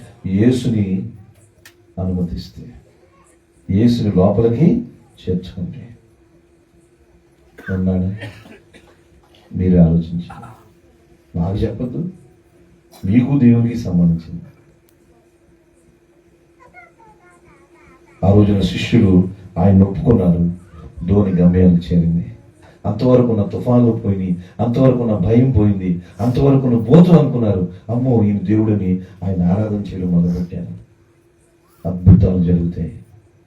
ఆయన పాదం పెడితే మన జీవితంలో అద్భుతం చూస్తాం. అదొక అద్భుతం. దోని వెంటనే గమ్యస్థానానికి వెళ్ళిపోయాను. ఎక్కడున్నాయి అద్భుతాలు? ఏ స్థలంలో అద్భుతాలు జరుగుతాయి చెప్పండి. మన రాష్ట్రంలో ఏ ఊర్లో అద్భుతాలు జరుగుతాయి? మీ ఊర్లో ఏ సంఘంలో అద్భుతాలు జరుగుతాయి? ఏ చర్చికి వెళ్తే అద్భుతాలు జరుగుతాయి? అద్భుతాలు ఎక్కడ జరుగుతాయో చెప్తున్నా. యేసు పాదం మీ జీవితంలోకి వస్తే అద్భుతాలు జరుగుతాయి. యేసు పాదాలు మీ కుటుంబంలో పడితే అద్భుతాలు జరుగుతాయి. కట్నిస్తున్నారా? బయట ఉండి వెళ్ళిపోమంటున్నారా? ఏమో, ఆ నిర్ణయం మీదే. మీరు లోపలికి తీసుకుంటే గమ్యం, భవిష్యత్తు బాగుంటుంది. నువ్వు బయటే ఉండంటే అలాగే ఉంటుంది మన జీవితం కూడా, అలాగే ఉంటుంది. దీంట్లో తేడా ఏముండదు. నిర్ణయం మీదే. చెప్పడం వరకు నా వంతు, నిర్ణయం మీదే. ఈ రాత్రి అర్థం చేసుకోండి ఎలా ఉన్నాయి మీ జీవితాలు, మీ కుటుంబాలు. ఎన్ని సంవత్సరాల నుంచి ఇక్కడ మీటింగ్లు పెడుతున్నారు. ఎంతో మంది రేపు ఇంకో బ్రదర్ వస్తారు, మాట్లాడతారు. మీటింగ్లు జరుగుతున్నాయి, పాటలు పాడేవాళ్ళు వస్తారు. బోల్డ్ ఖర్చు, బోల్డ్ డబ్బులు, ఎంత ప్రణాళిక, ఎంత టెన్షన్లో పాస్టర్ గారికి. వీటి వల్ల ఏమైనా ఉపయోగం ఉందా? మీ కుటుంబాల్లో మార్పు ఏమైనా వస్తుందా? మీలో ఏమైనా మార్పు వస్తుందా? మీ బిడ్డల్లో ఏమైనా మార్పు వస్తుందా? ఎందుకు రావట్లేదో చెప్పమంటారా? యేసుని లోపలికి తీర్చుకోలేదు, ఆయన బయటికి గెంటేశారు. యేసు లోపల ఉండలేని పరిస్థితులు మన కుటుంబాల్లో ఉన్నాయా? యేసు మనలో ఉండలేని పరిస్థితులు మన జీవితాల్లో ఉన్నాయా? బూతులు మానండి, అబద్ధాలు మానండి. అంటే ఉన్నాయని నేను అనడం లేదు. మీరు బూతులు మాట్లాడేవాళ్ళు నేను అనడం లేదు. ఒకవేళ ఉంటే, అలాగే మీరు అబద్ధాలు మాట్లాడేవాళ్ళు నేను అనడం లేదు. ఒకవేళ లేచిన దగ్గర నుంచి అబద్ధాలు, లేచిన దగ్గర నుంచి మోసాలు, లేచిన దగ్గర నుంచి బూతులు, లేచిన దగ్గర నుంచి సినిమాలు, లేచిన దగ్గర నుంచి లోకం, లేచిన దగ్గర నుంచి పాపం అంటే జీవితాలు మారవు. ఇది ఖచ్చితంగా చెప్తాను. జీవితాలు మారవు, కుటుంబాలు మారవు. యేసును అనుమతించండి. యేసు లోపలికి వస్తే మీరు ఏమి ఉండడానికి వీలేదు. అబద్ధాలు, మోసాలు ఏమి ఉండడానికి వీలేదు. దేవుడు మంచి భవిష్యత్తు ఇస్తాడు, మంచి దీవెనలు ఇస్తాడు. నిచ్చెనంటే గమ్యస్థానానికి చేర్చేవాడు. కళ్ళు మూసుకుని ప్రార్థన చేసుకుని ఒక 2 నిమిషాలు దయచేసి కళ్ళు మూసుకునండి. స్నేహితులు, కళ్ళు మూసుకుని ప్రార్థన చేసుకున్నాం. ఆయన నిచ్చెనలాగా ఉండడానికి వచ్చాడు. ఆయన మన జీవితాలు ముందుగా ఎరిగినవాడు. ఎవరికి మన జీవితాల గురించి 10 సంవత్సరాల తర్వాత, 20 సంవత్సరాల తర్వాత, ఏదో ఒక వారం రోజుల తర్వాత ఏం జరగబోతే మనకు తెలియదు. యేసు సమస్తములో ముందుగా ఎరిగినవాడు. నిచ్చెన. రెండవది, ఆయన ఒక ప్రణాళిక కలిగిన వాడు. మనందరి ఎట్లా భవిష్యత్తు గురించి ఆయనకు ఒక ప్లాన్ ఉంది, ఒక ప్రణాళిక ఉంది. నిచ్చెన అంటే ప్లాన్. మూడవది, మనందరి గురించి ఆయన ప్రార్థన విజ్ఞాపన చేస్తున్నాడు. మన గురించి మనమే చేసుకోకపోవచ్చు, ఆయన నిరంతరము విజ్ఞాపన చేస్తున్నాడు. దేవుడు ఆయన విజ్ఞాపనే మనల్ని బ్రతికిస్తుంది, ఆయన విజ్ఞాపనే మనల్ని పోషిస్తుంది, ఆయన విజ్ఞాపనే మనకు భద్రతనిస్తుంది. ఆయన విజ్ఞాపన చేయడానికి వచ్చాడు. 4, నేనే అన్నాడు. ఆయన శక్తిని ప్రదర్శించడానికి వచ్చాడు. శక్తిమంతుడు. ఆయన శక్తికి ఏదైనా బలాదూరు. ఆయన శక్తికి లొంగంది ఏమీ లేదు. నేనే అనేటప్పటికి సముద్రం సర్దుకుంది, శిష్యులు సర్దుకున్నారు. సృష్టి మాట వింది. శక్తి కలిగిన వాడు. మీ జీవితాల్లో ఏ సమస్యనైనా నేనే అన్న ఆ యేసు తొలగించగలరు. ఏ నీళ్ళైతే ఆ ధోనిని ముంచడానికి ప్రయత్నం చేసేయో ఆ నీళ్ళే యేసు పాదాల కింద పెట్టుకున్నాడు. ఏ సమస్య మిమ్మల్ని మింగడానికి, ఏ కష్టం మిమ్మల్ని మింగడానికి ప్రయత్నం చేస్తుందో ఆ సమస్య, కష్టము యేసు పాదాల దగ్గర ఉందని నమ్మండి. ఆయన ఎవరు? నేనే అన్నవాడు.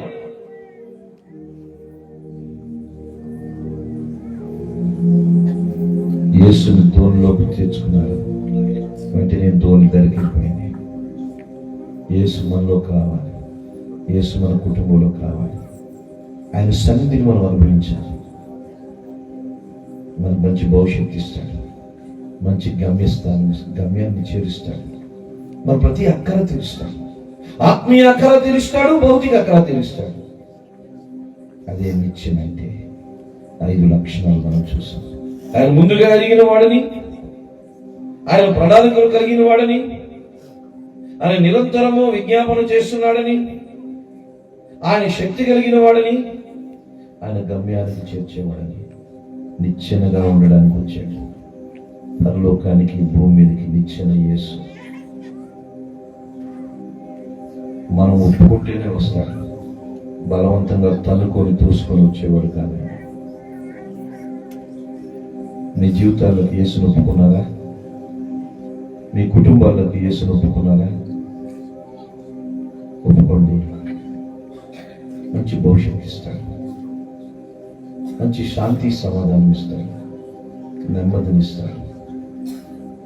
అడగండి, యేసు నాలో ఉండడానికి నేను ఒప్పుకుంటున్నాను. నేను ఇష్టపడితేనే నువ్వు వస్తావు. నా కుటుంబంలో ఉండడానికి మేము ఇష్టపడుతున్నాం. మేము ఇష్టపడితేనే నువ్వు వస్తావు, నీ సన్నిధిని ఉంచుతావు. నువ్వు బలవంతంగా మమ్మల్ని మాలోకి, మా కుటుంబంలోకి రావడానికి ఇష్టపడేవాడు కాదు. మా అనుమతి కోరుకుంటున్నాను. నువ్వురా, నీకు ఇష్టమైనట్టుగా జీవిస్తాను. నీకు ఇష్టం లేని మాటలు మాట్లాడడం, నీకు ఇష్టం లేని చూపులు చూడడం, నీకు ఇష్టం లేని కార్యాలు చేయడం. రండి, మా హృదయంలోకి రండి ప్రభువా, మా కుటుంబాల్లోకి రండి. మీరు లేరు మా కుటుంబంలో. అన్ని గొడవలే, అన్ని అరిష్టమే, అన్ని నష్టాలే, అన్ని బాధలే. బాధలు ఉండవని కాదు, కానీ బాధల్లో నెమ్మదిచ్చే దేవుడు. నెమ్మది లేదు, నిరీక్షణ లేదు, శాంతి లేదు, సంతృప్తి లేదు, సంతోషం లేదు. ఎందుకంటే మేము నిన్ను ఆహ్వానించలేదు, మిమ్మల్ని బయటికి గెంటేశాను. ఏదో అవసరాల కొద్ది నీ దగ్గరికి వస్తున్నాను. అడగండి, నోరు తెరిచాడంటే ఈ రాత్రి కార్యం చేశాడు. ప్రేమ కలిగిన తండ్రి, పరిశుద్ధుడు అయిన గొప్ప దేవా, మీకు వందనాలు. పరలోకానికి భూమికి నిచ్చెనగా ఉండడానికి భూలోకానికి వచ్చాను. పరలోకాన్ని భూమిని కలిపిన మీరే. భూమి మీద ఉన్న ప్రజలను పరలోకానికి చేర్చేది మీరే. పరలోకములో ఉన్న దూతలు, కొట్ల కొద్ది దూతలు భూమి మీద మీరు చేసే కార్యాలను తెలుసుకోవడానికి కూడా మీరే కారణం. మీరు నిచ్చెన లాంటి వాడు. యాకోబుకు కనబడిన నిచ్చెన మీరే. మీకున్న 5 లక్షణాలు నీ బిడ్డలు తెలుసుకున్నారు. మీరు సమస్తమును ముందుగా ఎరిగిన వారని, మీరు ఒక ప్రణాళిక మాయంలో కలిగిన వారని, అంతేకాదు మీరు శక్తి కలిగిన దేవుడు అని, నీ ఉద్దేశాలు గొప్పవని,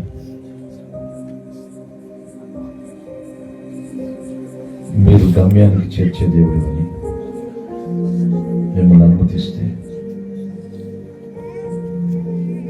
మీ బిడ్డలు తెలుసుకున్నారు. వారి హృదయంలో, వారి జీవితంలో మీరు ఉండాలి. ఏదో కూడుకులు పెట్టుకోవడం, పాటలు పాడుతున్నాం, మేము పాటలు పాడాము, ఎవరో పాటలు పాడాము, భోజనాలు చేస్తాం, వెళ్ళిపోవడం కాదు. నిన్ను గురించి తెలుసుకోవడానికి సహాయం చేయాలి, దీవించాలి. యేసు నామములో ప్రార్థించి వేడుకుంటున్నాం పరమ తండ్రి.